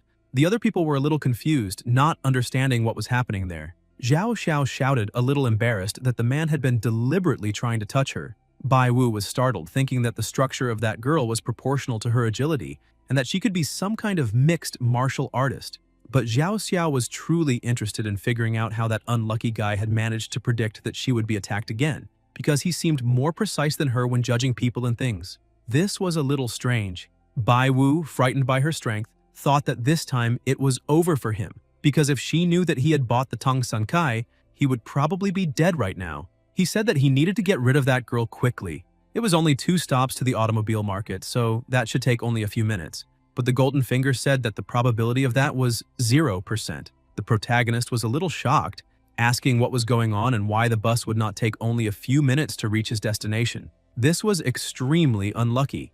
As he got on the bus, he looked at her, thinking that today he was very unlucky, and questioned whether there could be a traffic jam or a traffic accident. But the probability for both appeared as 0%. Because of that, he thought that he had a bad feeling about what was going to happen. He asked if it could be some criminal, because this was too bizarre. The Golden Finger said that the probability of a criminal kidnapping was 0%. A criminal hostage-taking was also 0%, but the probability of a criminal setting a fire was 100%, and the probability of the criminal already being on the bus was also 100%. The protagonist became desperate, asking what he should do, because the criminal was already inside the bus, and if he acted rashly, he would definitely make the criminal even more cautious. If the criminal succeeded, everyone inside the bus would be finished. But if he tried to stop the arson, the success rate would probably be 0% even without calculating. Since time was extremely urgent, he decided to call the police immediately. He called the police dispatch center and said that he wanted to report a crime because there was a criminal who intended to set a bus on fire. The police asked him to provide the exact location. Bai Wu gave the bus number and said that it had just arrived at the antique market stop and that the next stop was the automobile trade city. He emphasized that there were people on the bus and the criminal was among them. The dispatcher said that they understood everything exactly and that they were initiating an emergency response. He asked the police to hurry because the criminal was carrying 8 to 9 liters of gasoline, and setting fire to the bus along the way could cause casualties. However, the dispatcher began questioning how the protagonist had discovered this and whether he had any proof. Bai Wu thought that now it was completely over because he had been too focused on using the success rate to calculate. The dispatcher continued speaking to him, asking if he was sure about this and how he knew that there was a criminal intending to set fire to the bus, and how he had confirmed that the person was carrying 8 to 9 liters of gasoline, and how he knew that the criminal intended to set the fire between those 2 stops. Bai Wu became desperate, thinking that he really had no proof, and wondered whether he should say that he had superpowers because even then, no one would believe him. He saw the bus closing its doors and starting to move, so he hung up the phone, thinking that it was too late. Although the police had been notified, he still needed to find that criminal. But right behind him, Xiao Xiao also got on the bus, and he asked why she was there, wondering if it was possible that she was trying to cause trouble for him, because this was a matter of life and death. But Xiao Xiao only smiled. The protagonist thought this was not good because if that girl became obsessed with him again, it would bring a lot of trouble. Because of that, he needed to find the criminal quickly. He received a call from the police department, and as soon as he answered, the officer said that they had contacted an off-duty police officer who was on that bus, and he would monitor the protagonist closely, as well as the situation on the bus. However, if the protagonist confirmed that there was a criminal there, for his own safety, he should act normally. Bai Wu felt a little more relieved after hearing that there was a police officer there. He looked back and saw Xiao Xiao staring at him. He looked forward again and thought that the police officer did not know who the criminal was. So how could he subdue the criminal? Because of that, he needed to think of a way to solve this situation. The criminal was probably sitting down. The Golden Finger said that the probability of the criminal being seated was 100%, but the probability of him being seated in the front half of the bus was 0%, while the probability of him being seated in the back was 100%. Bai Wu started heading toward the back of the bus, but the girl kept following him. Bai Wu questioned why she was following him while he was looking for a criminal carrying approximately 9 liters of gasoline, because this was no joke. As he looked at the passengers, he noticed something strange and thought that it would be difficult to bring that amount of gasoline onto the bus. The criminal had probably divided it into drink bottles or something like that, which meant he should be carrying a bag. The man right in front of him was acting strangely, hugging a bag. Bai Wu thought that it was that guy because he was holding the bag very tightly. However, before he could get any closer, the man began opening the bag. The protagonist thought that he had been too hasty and made him feel that something was wrong, or maybe he was going to act a little earlier. But either way, it was too late now. Bai Wu stayed there anxiously, thinking about how to reduce the man's suspicion, or whether it would be better to simply attack and quickly stop him. Xiao Xiao grabbed the protagonist's shoulder and told him to keep hiding. Bai Wu looked back and thought that this time he was sorry, but that officer was probably watching him closely. The Golden Finger said that the probability of that was 100%. He turned to her and called her grandma, saying that he had been wrong, because he really had not thought she was a flat-chested brute. He told her not to follow him anymore because he was an innocent young man. He had been thinking that this situation was very urgent, and he needed to use her to distract the criminal and then find an opportunity to act. That way, he could also alert the police officer, killing two birds with one stone. The criminal was distracted by that argument, and the protagonist thought that this was a good opportunity. Xiao Xiao prepared to throw a punch and asked why the protagonist was no longer running. He pretended that he was going to dodge the blow, saying that this was all a misunderstanding, and grabbed the criminal's bag, making it open. The criminal stood up angrily and asked what he was doing. Bai Wu saw that the man was truly cautious, and it was possible that he had been trained. But suddenly, Xiao Xiao punched the man in the face. The protagonist was surprised while she continued beating him and quickly subdued him in front of everyone. Bai Wu asked if she was Superwoman, but Xiao Xiao took out her handcuffs and said that this was police business, and now the criminal was under arrest. She picked up one of the bottles and smelled it, saying that it really was gasoline. Bai Wu could not believe that she really was an officer of the law. Already outside the bus, Xiao Xiao said that everything was done and looked at the protagonist, saying that she would report that he was the one who called it in, and now he needed to explain how he knew. The protagonist thought that this girl was very troublesome, and she kept chasing him. It was better to avoid problems than create them, so he needed to think of some way to get out of this. He looked at her and said that she should keep this a secret because, in truth, he was a humble person who could predict the future. If she did not believe what he was saying, she only needed to think about the events that had happened before. Xiao Xiao thought that in truth that guy was a little unlucky. The protagonist was frightened by her reaction. He thought that he was in big trouble because he really could not speak carelessly or eat improperly. Now he could no longer escape this and needed to think of something very quickly. Xiao Xiao became irritated and punched the wall, saying that he was still pretending to be stupid, and questioned again how he knew. The protagonist became frightened and asked what she wanted to know. Xiao Xiao said that a helpful citizen happened to pass by and discovered a criminal who intended to set a bus on fire. Bai Wu lowered her hand, saying that there was no need to thank him, because as a helpful citizen, that was his duty.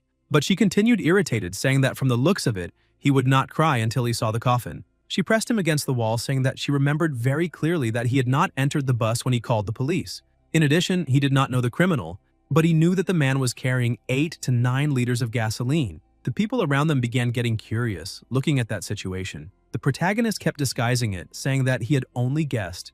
But Xiao Xiao was not convinced and asked if he really guessed something with that much detail because it seemed like they needed to go somewhere else and have a chat over tea. Everyone was looking directly at him, and the protagonist thought that this girl was very smart and this would not be good at all. Suddenly, Yer appeared among everyone and asked the protagonist what was going on. He was surprised, asking why she was there. The policewoman was also surprised and asked if she knew the protagonist. Yer explained that her car had broken down and that she was taking it to the repair shop. She moved a little closer and asked the protagonist again what was happening to him. Bai Wu thought that he already knew that this woman was usually very mature and cold. However, in this situation, her tone of voice sounded like someone who had caught another person cheating. But suddenly, he saw a great opportunity in that. He winked at her, and she was a little surprised. He ran over to her, held her hand, and shouted that it was not what she was thinking. He knelt in front of her, saying that he had nothing to do with that woman. Everyone around them was surprised by that attitude, and Bai Wu shouted, pointing at Xiao Xiao,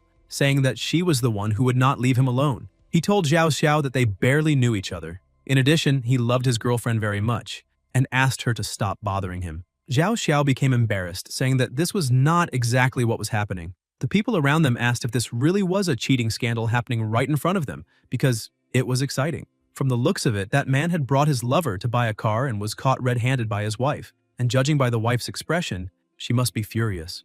Xiao Xiao also became irritated and asked the protagonist who was bothering whom. Bai Wu held Yer's arm, saying that she had witnessed it with her own eyes, and that this woman was the one preventing him from leaving. Yer realized the situation and played along, saying that he was her boyfriend and asking Xiao Xiao to stop bothering him. Everyone became excited, and Xiao Xiao was embarrassed and furious because of that situation. The protagonist thought that it had already reached this point, and now he could no longer back down. Xiao Xiao looked at Bai Wu and lost control, punching him. While he was kneeling in pain on the ground, Xiao Xiao walked away and passed by Yer, saying that she was not interested in that boy but advised her to be careful, because her boyfriend might not be a good person. Yer asked how Bai Wu was. He stood up and thanked her, saying that although he had paid a high price, he had finally managed to get rid of that problem for now, and she had been a great help in accomplishing that. Yer smiled and said that the protagonist had also helped her before, and he could consider that her apology for involving him in that mess last time.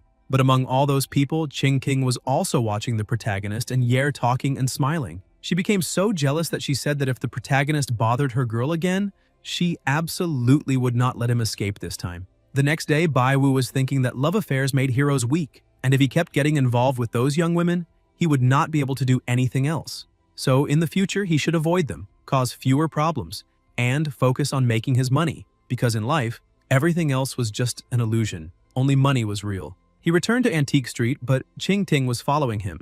Happily, he thought that yesterday he had calculated that he would find a treasure today, and this rhythm seemed familiar. He went to the usual stall, but when he arrived there, he was surprised to see that Wang was not there. The seller who always stayed beside him said that this was exactly the case, because they had said they were going to the countryside to look for some treasures, but Wang had already been absent for a few days. He asked the Golden Finger if the treasure he would find that day would not be through Wang, and the Golden Finger said it was 100%. He emphasized that this did not matter and asked the other seller where he could find Wang, but the Golden Finger showed 0%, which surprised the protagonist, making him wonder what that meant. He asked his ability if this meant that he would not be able to find a treasure that day, and the system said that was exactly right. However, the protagonist was a little lost, because this differed greatly from what they had agreed on the previous day.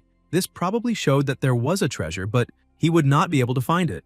Bai Wu decided to ignore all of that because first he needed to find Wang and then worry about it. Ching Ting continued watching every move the protagonist made. 30 minutes later, he went to another stall and found an item that was 100% authentic. He asked the seller how much that object cost.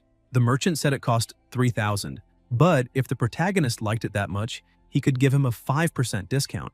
But Bai Wu was not satisfied and said that maybe a 50% discount would be more appropriate. The seller smiled and said he agreed to the 50% discount. Bai Wu thought that once again, the owner did not know how much that item was really worth. However, he found it a little strange because he had just found a treasure, but his ability was still pointing to failure. Ching Ting appeared there, saying that she would buy it for the original price of 3,000. Bai Wu thought that this was a huge coincidence. The seller wasted no time and offered it to the girl. He told the seller not to be in such a hurry because they needed to go in order and offered 10,000. But Ching King raised it to 30,000. Bai Wu realized that she was doing that on purpose, and now the stall owner thought that bronze furnace was very valuable and would not sell it easily. Bai Wu laughed and said that he offered 50,000, emphasizing that if she made a higher bid, then that piece of trash would be hers. But Ching Ting simply said that she offered 100,000 and asked what the protagonist thought of that. Bai Wu realized that he could not deceive that girl and might need to keep raising the price. Ching King only thought that if he wanted to keep playing, she did not care, because even if she simply bought that piece of trash, it would make no difference to her. The protagonist said that it was fine and emphasized that she had won. As he left, he thought that she had made a bid without clearly looking at the object, which meant that her target was him, not buying that thing. And he would be too stupid if he kept bidding and confronting her head-on. The system said that continuing to bid was useless and that he needed to check the success rate, but he became irritated and told the system to shut up. As soon as Ching Ting picked up the piece, she saw that it really looked like an authentic piece from the Ming dynasty, and from the looks of it, Bai Wu really was strange. She continued following him, and the protagonist asked if she had already finished shopping, but she only ignored him, saying that this street did not belong to him. He went to another stall and found an item offering 100,000, but she covered the price by offering 200,000, and this repeated several times. After a while, he became so irritated that he asked if she was there only to target him, but she only smiled, saying that maybe it was because she trusted the protagonist's judgment. But it was obvious that he could deliberately raise the prices on purpose or even choose only fake products. However, she had a lot of money and did not care about that. She approached, saying that he was the boy who had turned 20, was from Tongcheng, came from an ordinary family and was currently on leave. Although he had bought a top-of-the-line vehicle yesterday, she questioned whether his sudden wealth was not a little too sudden. Bai Wu asked if she was really investigating him and emphasized that he was just an ordinary boy trying his luck and finding a few treasures. This was legal income and he had not committed any crime. Ching Ting said that it was fine. After last time, he had said that he could predict the future and calculated that he could find a treasure by himself. And that was incredible. But according to her investigation, he had been very ordinary for the first 20 years and also had no family inheritance in that field. She emphasized that she did not know what tricks he had used and questioned whether he really thought he could reach the peak of life just by wishing for it, because that was a pathetic waste. She emphasized that it did not matter how he had done it, but She could promise one thing: from that day on, she had cut off his path to wealth, so he should not even think about escaping mediocrity from then on. Bai Wu was surprised, asking if it was really a crime to want to stand out, and said that he knew what he should do. She continued thinking that she was in control and asked him to say something, questioning if he was scared, because he had fallen silent after she said she would cut off his wealth. The protagonist, almost losing control, called out to her and said that she had been deliberately raising prices, preventing him from making money, and he had been generous by avoiding arguing with her. And now she was saying that she would cut off his path to wealth. She asked if he really did not believe she could do that. The protagonist emphasized that it was impossible for her to do something like that and walked away. She continued following him, saying that from the looks of it, he did not believe her, but she would make sure he could not earn a single cent. Bai Wu simply analyzed the things around him, and she thought that as long as he bought something, she would make a higher bid to buy it, so she wanted to see what he was capable of. Bai Wu looked at a seller, began greeting him, approached him, and whispered into his ear. She thought that he must be preparing to buy something, and now it was time for her to show how to cut off his path to wealth. But Bai Wu simply left without buying anything, and she became a little confused by that situation. He did this over and over again. Qing Ting remained lost, questioning what he was doing because he was just talking to all the sellers without buying anything. He asked the Golden Finger what the success rate of his plan was, and the answer was 100%. He laughed and said that now it was his time to act. He called everyone over and told the bosses that he wanted to buy everything in their shops. Qing Ting thought that he was planning to find a treasure inside the shops, and in order to prevent her from causing problems, he had deliberately used quantity to hide what he wanted to buy. She asked the protagonist if he really believed this could stop her, because if he believed that, he was just a fool. Bai Wu only smiled, saying that if the bosses had no objections, then they could complete the transaction now. But she stepped in, asking them to wait, and said that she also wanted everything from all the shops. The protagonist asked her not to exaggerate. She emphasized that anything he tried to buy, she would offer more for, so his path to wealth was completely sealed. The protagonist emphasized that he knew she was very rich. However, all those sellers had a very large amount of stock, and questioned whether she really could buy everything or was just bluffing to scare him. Qing Ting became irritated, asking if he was really trying to look down on her, and questioning what right he had to do that. She only asked them to state the total price of everything in the shop because she would give 10% more. Everyone watched, but she prepared to make the payment, saying that everyone would make money, so they needed to hurry up. A short while later, she sent the check to everyone, and one of the sellers told her to provide an address so they could deliver everything. Qing Ting simply told them to leave an address or a card because she would ask her butler to go to them and pick up the things. After making the purchase, she looked at the protagonist and asked where all the arrogance he had shown earlier had gone, because from the looks of it, she really could block his path to wealth whenever she wanted. But Bai Wu only kept laughing and walked past her. He went to the sellers, and they all said that he was an excellent salesman. As they had agreed, all that money was split 50% for each side, and they would transfer it immediately. He hugged the sellers, who continued saying that they had already transferred the money, and that if he had any more good news in the future, he could come to them again. Qing Ting became furious when she saw Bai Wu showing all the transfers, went over to the sellers and asked if they had been working together. The protagonist said that was exactly right, because earlier he had been wandering around the antique market, looking for sellers who wanted to cooperate. To make the whole plan easier, she was impulsive and easily angered, and she made the payment as soon as he provoked her. And now, just as he had said before, his path to wealth could not be interrupted by someone with low intelligence. Qing Ting became furious and said that it was a good move, but he had better remember it. The protagonist kept laughing and told her to have a nice trip and not let the door hit her on the way out. Suddenly, he noticed something happening. A system screen appeared before him, saying that the system update was in progress. He was surprised, wondering what this would bring. Suddenly, the update finished, and the system said that he could use his imagination to fill in the most creative and surprising line. As he was leaving, he thought that although he had made a profit from that girl, just as she had said, her family was large and powerful, and he could not compete with that. He had thought the system would update into something incredible, but there had been no change, and he needed to use it to understand a little more about the difference. In addition, his strength was far from enough at the moment. He lacked connections and financial resources to make a lot of money, so he needed to expand his network a little more, but he still did not know how he should do that. As soon as he approached the car, he saw a man standing beside it. The man asked if he was Bai Wu and introduced himself, saying that he was Miss Qing Ting's butler. The protagonist asked if he was there to get revenge for her defeat, because he was probably secretly a master fighter or a retired special forces soldier. But the butler said that was not quite it. because his lady wished to invite him to a gathering of influential people as an apology for the misunderstanding. Bai Wu was a little suspicious, thinking that she probably had ulterior motives. However, he could use this opportunity to meet influential people and expand his network later. He told the butler that there was no problem because he accepted going.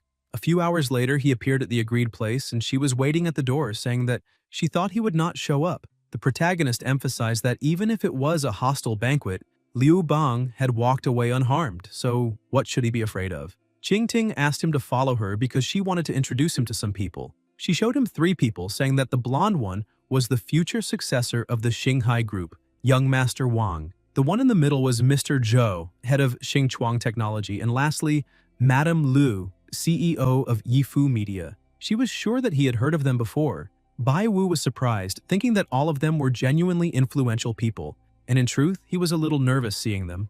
This must be what they called self-aware inferiority. She smiled, thinking that this was just as expected from an uncultured nouveau riche, because he became unsettled around influential people. Now she would see firsthand how else he could be humiliated. But the protagonist realized that she only wanted to make him play the fool. However, the more he did not want to be nervous, the more nervous he became, and if this continued, he would definitely embarrass himself. Suddenly, he finally understood the situation and thought that he did not care about influential people, because all of them ate, drank, and needed to go to the bathroom. So he only needed to imagine all of them using the bathroom, and that way he would not be so nervous. Bai Wu smiled and greeted them, saying that it was a pleasure to meet them, and introduced himself by name. Qingting was surprised, wondering how he had suddenly become so calm. 5 minutes later, the two went to a table, and she said that he had done very well. What surprised her quite a lot was that he managed to talk with influential people so calmly. The protagonist emphasized that influential people were no different from ordinary people. Qingting emphasized that the difference between classes could not be seen with the naked eye alone. Suddenly, a person went onto the stage and told all the guests that they would now move on to the main theme of that hall's gathering, which was the charity auction. The protagonist was surprised by this. Qingting smiled, called him a country bumpkin, and asked if he really needed her to explain what it was. The protagonist used a popular saying that he did not need an explanation because, although he had never eaten pork, he had seen pigs running, so he knew very well what a charity auction meant. Qingting looked at him, saying that this was very great, and showed a box saying that inside it was a porcelain bowl from the Ming dynasty and she would like to auction it at that auction. She pushed the box onto the table, saying that he was an antique expert so he could help her appraise it for the auction. Bai Wu asked if she really wanted him to do that and questioned what benefit it would bring him. Qingting emphasized that she was doing this only for charity, and if he wanted, the auction could be held in his name. She asked if he had not said that he wanted to make a lot of money, because if he really wanted to do that, gaining a good reputation in front of influential people would be very beneficial to him in the future. Bai Wu thought that this really made sense.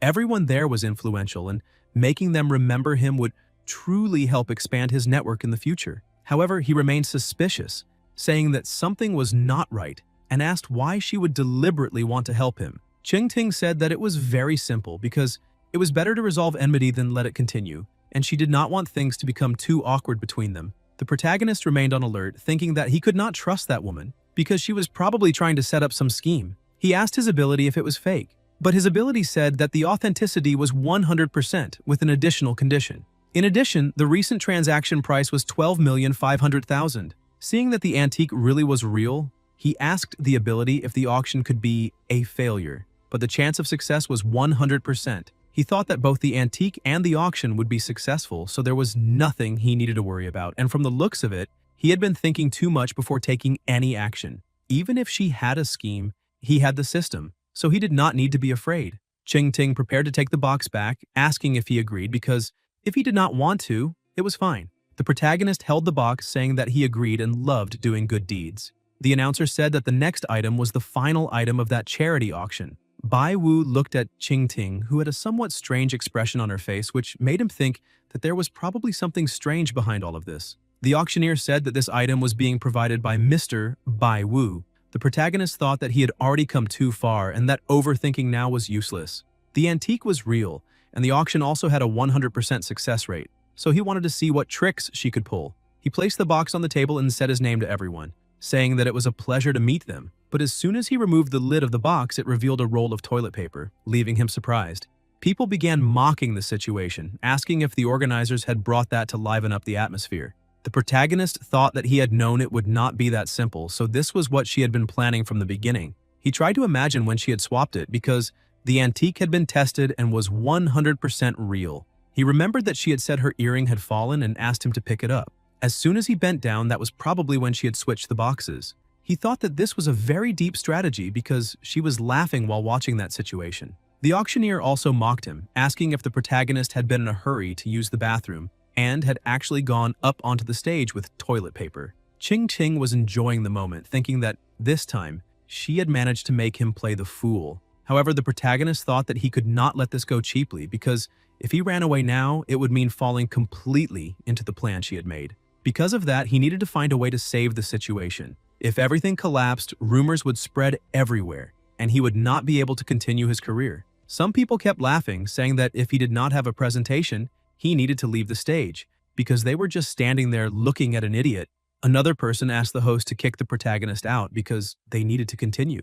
The auctioneer said that perhaps Bai Wu needed to step down and wipe off some sweat. The protagonist became irritated, thinking that he could not simply admit defeat like this, so he would go all in and desperately bet on what needed to be done. He concentrated because the auction's success rate had been 100%, so there had to be a way to resolve it. However, he thought that the success rate was not everything. In a situation like this, all he could do was rely on his improvisation. All those years writing novels had not been for nothing, so he needed to put his creativity to work. He held the toilet paper in his hand, saying that in everyone's eyes, this might just be half a roll of toilet paper, but to him, it was the most precious gift. The people stopped talking and began paying attention. Ching Ting became worried, trying to guess what kind of trick that guy was pulling now. The protagonist said that although he might seem strong and powerful at the moment, in truth, he had been a crybaby when he was a little younger, suffering bullying and threats from other children. He always went home crying, and his mother tried to cheer him up because it was his birthday, and they were eating longevity noodles. Since his family was very poor, his father gave him a roll of toilet paper as a birthday gift. The protagonist emphasized that he had been very young and could not understand it, so he asked his father why he was giving him toilet paper as a gift. His father, with great experience, touched his head and said that he was a man and men bleed, but they do not cry. Because of that, he wanted the protagonist to use that gift as motivation. Whenever he could not stop himself from crying, he should use it to wipe away his tears, because his father believed deeply in his potential. This made the protagonist look at the world with different eyes, believing that he could become someone in the future and have half the manliness his father carried in his chest. He emphasized that not long after that, his parents passed away in an accident. His family was very poor, and all he inherited was a pile of debts and that roll of toilet paper. He took a deep breath and said that he remembered his father's words, so he kept reminding himself not to cry, but the hardships of life could only be understood through experience. With tears in his eyes and his hand trembling, he raised his face and said that whenever he felt he could no longer continue, he would tear off a piece of that roll of toilet paper to wipe away his tears and tell himself that he had to be stronger. In this way, step by step, he had reached that place and earned the right to be present at that auction. So that half roll of toilet paper was proof of his struggles and achievements, as well as all his defeats and tears. Because of that, at that important moment, he was willing to auction off something extremely precious to him, a roll of toilet paper, to contribute to charity and help other people earn their place in the world. Everyone stopped laughing and fell silent. Ching Ting was shocked and thought that from the looks of it, that boy did not know what kind of place this was to try something like that. However, everyone remained quiet, and she thought that it had not had much effect. The protagonist kept looking around and thought that there really would not be any bid or reaction. Suddenly, someone began applauding, saying that the story was quite interesting and that he liked the protagonist, so he would bid 100,000. Bai Wu felt relieved, and the auctioneer said it was sold. With that, the auction would be concluded. The protagonist was impressed to see that the auctioneer really had good qualities, because he seized the situation and ended everything. Trembling with nerves, he thought that fortunately he was a novelist and could improvise a story to get out of any situation. Otherwise, he would have been completely humiliated. Ching Ting stood up to leave, and the protagonist looked at her, asking if she really expected him to be humiliated because he had managed to handle the situation. Ching Ting remained irritated and said that he had only been lucky this time, but next time, he might not be so lucky. She left, and he breathed a sigh of relief, thinking that although he had saved his reputation, his plan to meet influential people had been completely ruined. He went to the parking lot thinking that even though he had overcome that situation by inventing a story, In their eyes, he had only been a clown. So he had to admit that the one who had come out victorious this time was Qing Ting. Without her, no one would pay attention to him. Now he had to work hard to make money, because with money came status and dignity. Suddenly, a luxury car passed in front of him. Bai Wu was surprised, wondering why the big shot who had bought his toilet paper had left with Ye. He asked why they were together, and the system said that she had a business partnership with the other party, and the two families were about to be united through marriage. Bai Wu was surprised, wondering why there was suddenly more intelligence within the system, and maybe this was because of the previous update. But now that he knew about the marriage, he finally understood why Qing Ting was acting that way. The world of the rich was truly complicated, so he should stop trying to get involved, since the important thing was to focus on making money. In addition, he should find some helpers in the antique circle, since this was the circle he was familiar with. He remembered Wang and thought that, in truth, he missed him a little, wondering if it was possible that he had found some other treasure recently. The system said that Wang Pengzi might have another treasure to collect. From now on, he would call the seller Pengzi. The protagonist smiled, thinking that this guy was incredible because he always found treasures, but the one who got rich was the protagonist. So maybe it would be even better if he formed a partnership with that guy. He had connections in the antique circle and was quite eloquent, so he could take the lead in places where it would be inconvenient for Bai Wu to step forward. So, with Pengzi's help, his future in the antique world would become much easier. Because of that, he needed to do this. The next day at his stall, Pengzi was receiving a phone call asking why he was not there yet, but suddenly received the news that yes, they had been waiting for him for quite some time. Then the protagonist approached. Pengzi became irritated and asked what business he had there, calling him unlucky because he had nothing left to sell. Bai Wu asked him not to be so angry because he was there to talk about a partnership. Pengzi questioned what kind of partnership this was. Bai Wu explained that the merchant's luck was immense and he always found good things. Bai Wu said that his sharp eye could always identify true treasures, so if they formed a partnership, it would be a good combination. Bai Wu explained that if they formed a partnership, they could split the profit 50-50 and asked what the merchant thought about it. Pengzi, irritated, said that the protagonist had beaten him twice, meaning he had eaten the meat and drunk the soup, barely leaving him the bowl to lick. So how did he dare come there to talk about a partnership? Pengzi emphasized that the protagonist was probably there only to mock him and asked him to leave, because he did not want to have that conversation anymore. Bai Wu realized that he still held a grudge over what had happened the last 2 times and was still very angry. So if the protagonist kept insisting on that matter, things could end up getting out of control. Bai Wu thought that his goal was not to go there to pick a fight, so maybe he needed to step back for now. In any case, there would be opportunities to catch him next time, and sooner or later, he would be completely under his control. While Bai Wu was leaving, 2 other people approached Pengzi and began discussing something. The protagonist noticed this and thought that perhaps Pengzi was in big trouble. Pengzi said that he would like to see what they had to sell. The old man looked suspicious, but showed the sword. The other seller emphasized that he had personally looked at it and it was definitely Cao Cao's 7-star sword.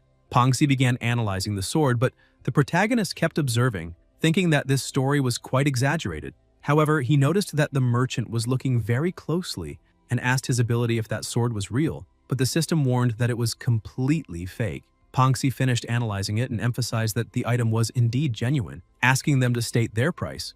Bai Wu thought that the merchant really was a complete idiot because he wanted to buy a fake, or maybe that sword was so well made that even the merchant had not noticed.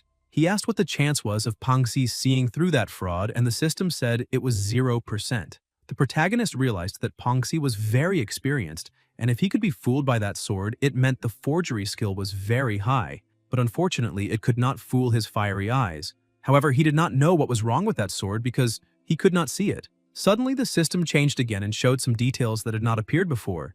Because of that, he analyzed every detail but dismissed the jewel and the gemstone, since Pengzi was very experienced, and if it were something that simple, he would definitely have noticed immediately. So the flaw was probably beneath the gemstone. Bai Wu thought that if he helped him now, he could refuse to owe him a favor, but it was time to reveal the methods he truly used.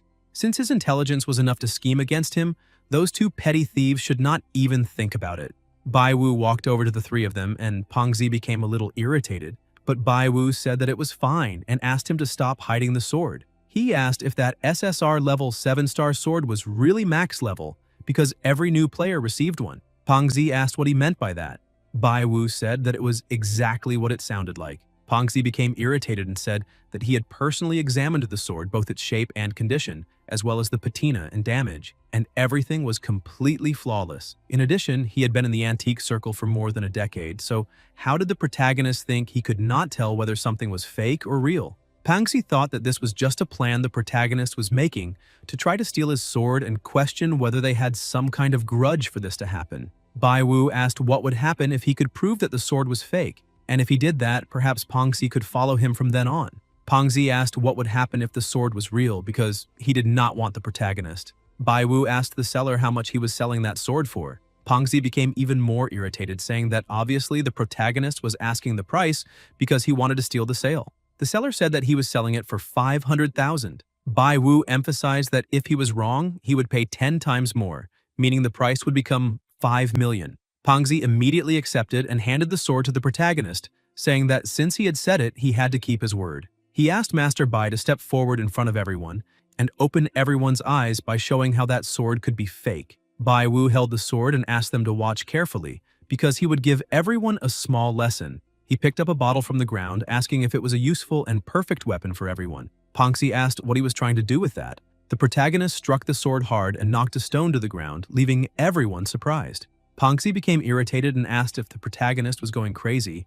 Bai Wu analyzed where that gemstone had fallen from and began laughing, asking himself if that fat idiot would still dare to keep refusing him now. He showed the sword and asked if QR codes existed during the Three Kingdoms period. Pongzi could not believe it, and the protagonist asked if he was now willing to follow him, because he was the true expert when it came to antiques. Pongzi became very irritated by that situation, because those two had really been trying to deceive him. He asked if the two of them were tired of living, but as soon as he looked to the side, he realized they were no longer there. He kept shouting, saying that they were lucky to have escaped, and that if he found them again, they would have to pay. Pongzi looked at the protagonist and asked how he knew that sword was fake, questioning whether it was possible that he had hired those two.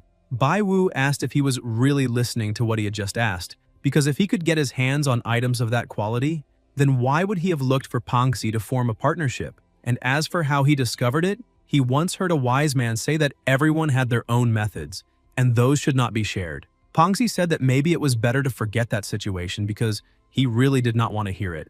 The protagonist said that if he was not mistaken, there had been an agreement about the bet before he showed that the sword was fake, and since he had won, the merchant would have to follow him. But Pongzi refused, saying that the protagonist was too deep and he could not see through all of it, so he was a little afraid of being tricked. He emphasized that the protagonist should find someone else for this partnership. Bai Wu explained that Pongzi was being a little unreasonable with all of this. Pongzi explained that he made a living in the antique market and really did have some integrity, while the big shots in the circle only told lies and had no integrity at all. The protagonist was impressed to learn about the major figures in the industry. The merchant continued refusing, saying that maybe it was better to forget this whole partnership thing. However, he remembered all his debts and favors, so he could not let the protagonist have helped him for nothing. He said that the protagonist could choose anything from his stall as thanks for the help he had just given. Bai Wu asked what kind of junk this was. Pongzi became irritated, saying that all those treasures had been collected by him personally, and asked the protagonist to take a look, saying that this was the kasaya worn by Venerable Xuanzang on his journey to the west. The protagonist asked if he had stolen that costume from some theater troupe because it still had cigarette burn holes. Pongzi became a little worried about that situation and decided to change items, showing him a large bowl that Wu Song had used to drink before fighting the leopard at Jingyang Ridge. The protagonist emphasized that it looked just like a bowl from the ramen shop on the same street and questioned whether he was really capable of finding a reliable item. Pongzi realized that nothing was working, so he said that he would really show his most precious treasure and began searching through his things.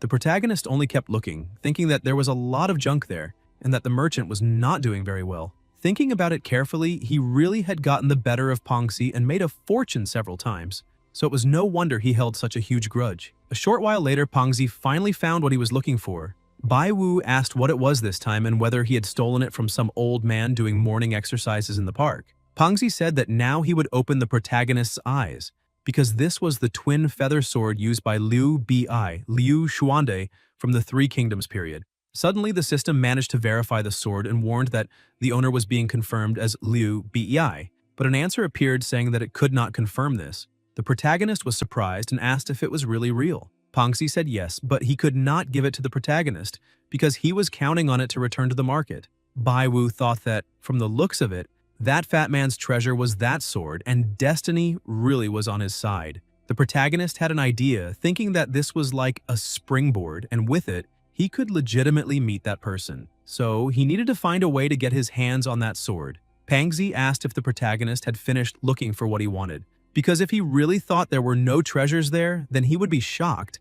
Bai Wu emphasized that first it was Cao Cao's 7-star sword and now Liu Bei's twin feather sword. From the looks of it, he really was facing the 3 kingdoms now. Pangzi began telling the protagonist to look at the shape, the condition, and the very fine patina. Bai Wu interrupted him, saying that the merchant had said the same thing about the 7-star sword before. Pangzi began to become a little worried, and the protagonist moved a little closer, asking if he could guess that, from the looks of it, this sword also had a code. Pangzi looked at the 7-star sword on the ground and became disappointed. He looked at the sword in his hand, thinking that the characteristics of that sword and the previous one were all very similar and that the forgers were truly skilled. Upset, he emphasized that he had thought he could collect the weapons of Liu Bei and Cao Cao and sell them for a sky-high price, but everything had gone wrong. Irritated, he began shaking the sword in his hands, saying that he had been deceived consecutively and, from the looks of it, he would be struck by lightning too. Bai Wu held the sword, saying that the merchant now looked very pathetic, so he would help him. The protagonist said that he would keep that sword and ask the merchant to name his price, because he would not bargain and would pay whatever he asked. Pangzi, who was already sad, said that he had said the protagonist could choose anything so he could take the sword and leave. Bai Wu thanked him for that. As he was leaving, he realized that Pangzi really looked pathetic and very sad, so he needed to find some chance to let him make a good profit. Otherwise, the protagonist would feel a little bad about the whole situation. Because of that, he wished he had met old Mr. Che back then. But he was a big shot in the antique circle, and a gift that was not substantial would not work for him. Within that circle, there was a pyramid. At the top were the mysterious buyers.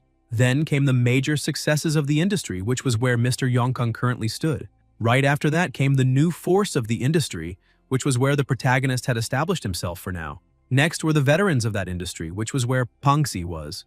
And beneath all of that were the industry's elementary school students, the people who were deceived or just starting out, so they bought things at high prices.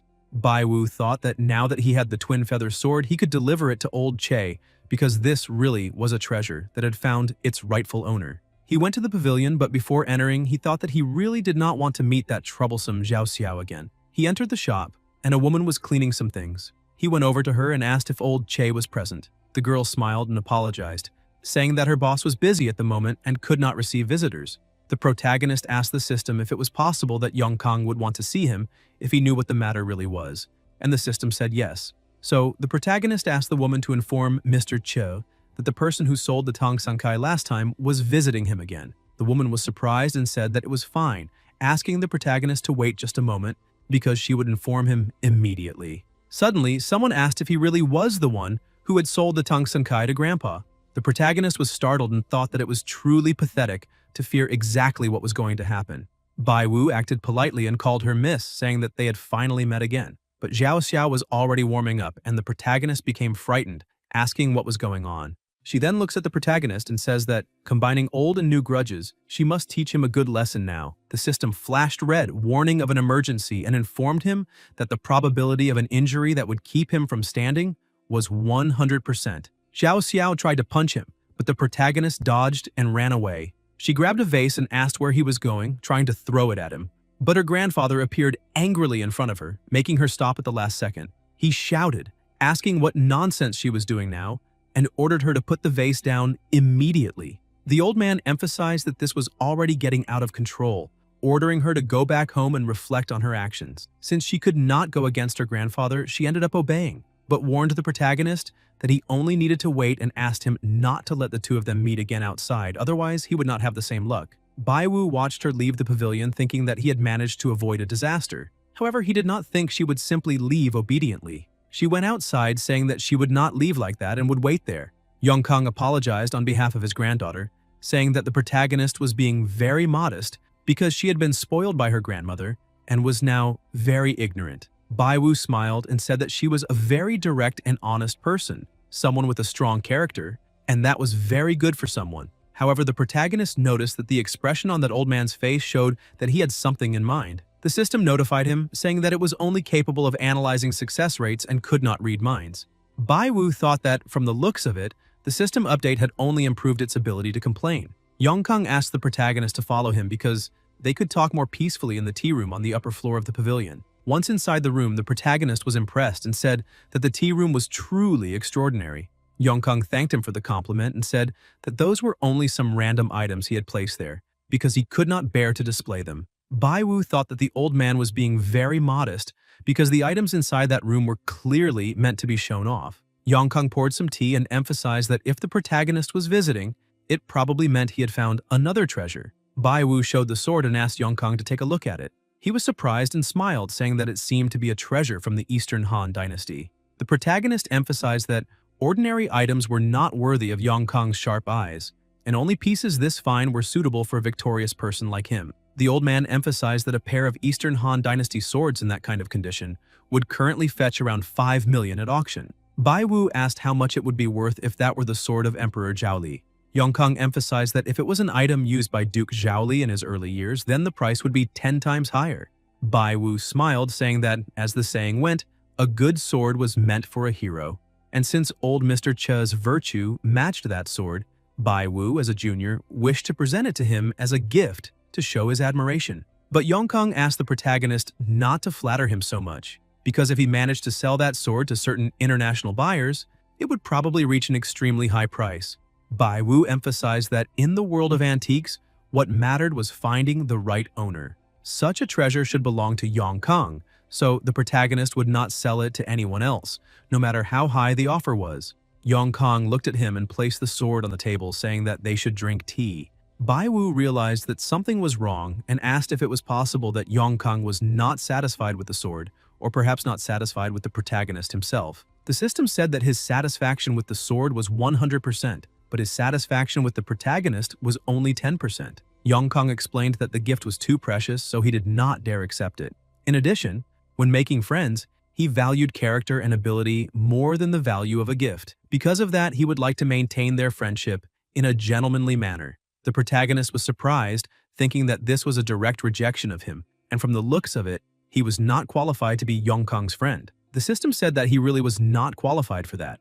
Yongkang emphasized that the sword was a good item, and its market price was 5 million, so he would pay that price. He handed the check to the protagonist, saying that if he found any good item in the future, he could bring it there because he would not treat him unfairly. Bai Wu realized that the old man was a major figure in the industry and was probably treating Bai Wu like Pangzi, thinking he was trying to curry favor by passing off a sword as Liu Bei's. And now that old man had become even more interesting. So, if the protagonist did not show some real ability, he would not be able to win him over. He looked toward the window, had an idea, and said that business was truly business. And if Mr. Che really wanted to buy that sword, then that price was not right. Yongkang questioned what the protagonist meant by that. Bai Wu emphasized that the old man himself had just said that if it was indeed a sword used by Liu Bei, its value would be 50 million. Yongkang asked if Bai Wu was truly certain that the sword had been used by the Duke. Bai Wu began drinking some tea and said yes, asking if Yongkang had never been curious about how, at the protagonist's age, he could immediately identify genuine items. Old Che said that the protagonist did indeed have penetrating eyes, and asked if it was possible that he had a family tradition of study. The protagonist explained that, to be completely honest, he had some family experience, but it was not related to antique appraisal, but rather to divination. Yongkang questioned whether he was truly skilled in the I Ching, and whether all the antiques had been discovered through divination. The protagonist said that was exactly right, and that it was not only antiques, but also other things. And to prove it, he could say that Zhao Xiao was hiding outside the window. Yongkang was surprised by this, and the protagonist thought that now it was up to Zhao Xiao to bring down her own grandfather. Zhao Xiao really was hanging outside the window, saying that the protagonist, that scoundrel, would probably try to deceive her grandfather again. Because of that, she needed to hear what they were saying inside. As soon as she stuck her head through the window, her grandfather was staring at her. Bai Wu thought that fortunately he had used the system to check her location earlier. Zhao Xiao was surprised to see her grandfather, and the protagonist mocked the situation, saying that he did not know she had Spider-Woman's abilities. Zhao Xiao became even more irritated, asking how he dared mock her in that situation, because if he continued, she would show him how a young woman taught a good lesson. Her grandfather became angry and she said that she already knew she was wrong. Then she jumped down from the window, saying that she would go home and reflect immediately. Bai Wu asked if Yongkang now believed that he could divine things, but the old man said that maybe the protagonist had merely heard something outside the window and guessed that it was her. So that alone was not enough to make him believe that Bai Wu was omniscient. The protagonist thought that this old man really was difficult to deal with and decided to ask what would be necessary to make him believe that story. Yongkang said that if the protagonist really were omniscient and could divine and predict things, then he should not be asking that question. Bai Wu felt that he was being outplayed by that old man, and if he did not quickly find a way to persuade him, he would lose the chance for cooperation. He asked the system what the probability was of convincing the old man. The system warned that the probability was 87.25%. Bai Wu was surprised by such a high success rate, but still did not know what he should do. After thinking for a while, he finally discovered which path he should take. He asked the system if revealing the true origins of all the antiques inside that room would be enough to persuade the old man. The system said that he was correct, and the probability was 100%. Bai Wu emphasized that he had been observing and that there were a total of 26 ancient items inside that room. But the old man emphasized that identifying 26 antiques inside that room only showed that the protagonist knew how to count, and that did not prove that he could truly divine things. Bai Wu interrupted the old man and asked him to simply listen carefully. Yongkang said that he was willing to listen. The protagonist smiled, seeing that the old man was still very calm, but would be shocked in just a few moments. He ordered the system to begin the operation and quickly identified all of the items present. Bai Wu said that the set of rosewood furniture was from the Qianlong era of the Qing dynasty. Yongkang said that he had done quite well. Bai Wu emphasized that it should be imperial furniture worth around 20 million and asked if he was right about that. The old man said that he was indeed completely correct, but to convince him, that was still not enough. Bai Wu picked up a stone in his hand and said that it was a superior black jade inkstone, an item from the Wanli period of the Ming dynasty, valued at around 5 million. The old man still remained calm and said that he was right. The protagonist emphasized that this black jade inkstone should have previously been used by Zhang Zhusheng, the Grand Secretary during the Wanli reign of the Ming dynasty. This made the old man surprised. He stood up quickly and asked the protagonist how he knew that, because they, the older experts, had spent 2 whole years consulting countless historical records before confirming the origin of that inkstone. Bai Wu laughed and said that naturally he had divined it. Yongkang remained surprised, questioning how this could be possible. The protagonist only smiled and said that, from the looks of it, he needed to see to believe, so he only had to keep watching patiently. Yongkang apologized, saying that he had lost his composure and asked the protagonist to continue. Bai Wu said that the brush holder was an item from the imperial study of Emperor Jiaqing of the Qing dynasty. Those brushes were from the Republic of China era. That bronze wine pot was an item from the state of Song during the spring and autumn period. The blue and white porcelain was from the Hutian kiln of Jingdezhen from the Yuan dynasty. Yongkang was truly shocked by all of this, and the protagonist emphasized that he had explained the origins of all 26 antiques, asking if he still had any doubts about his abilities. The old man said no more because if he had not seen it with his own eyes, he would not have believed it at all.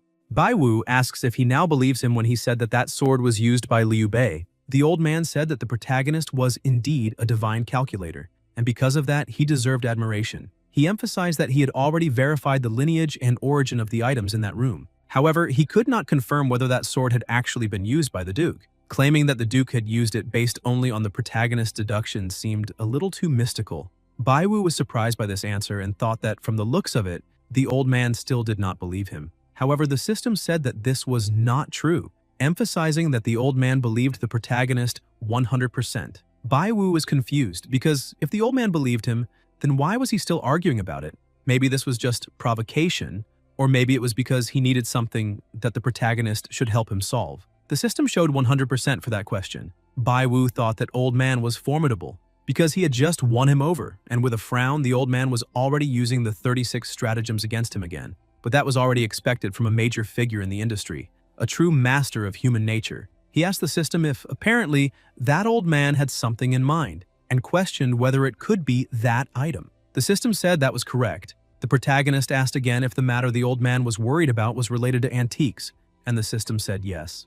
Bai Wu questioned whether there was some item that the old man could not appraise, and because of that, wanted the protagonist to appraise it.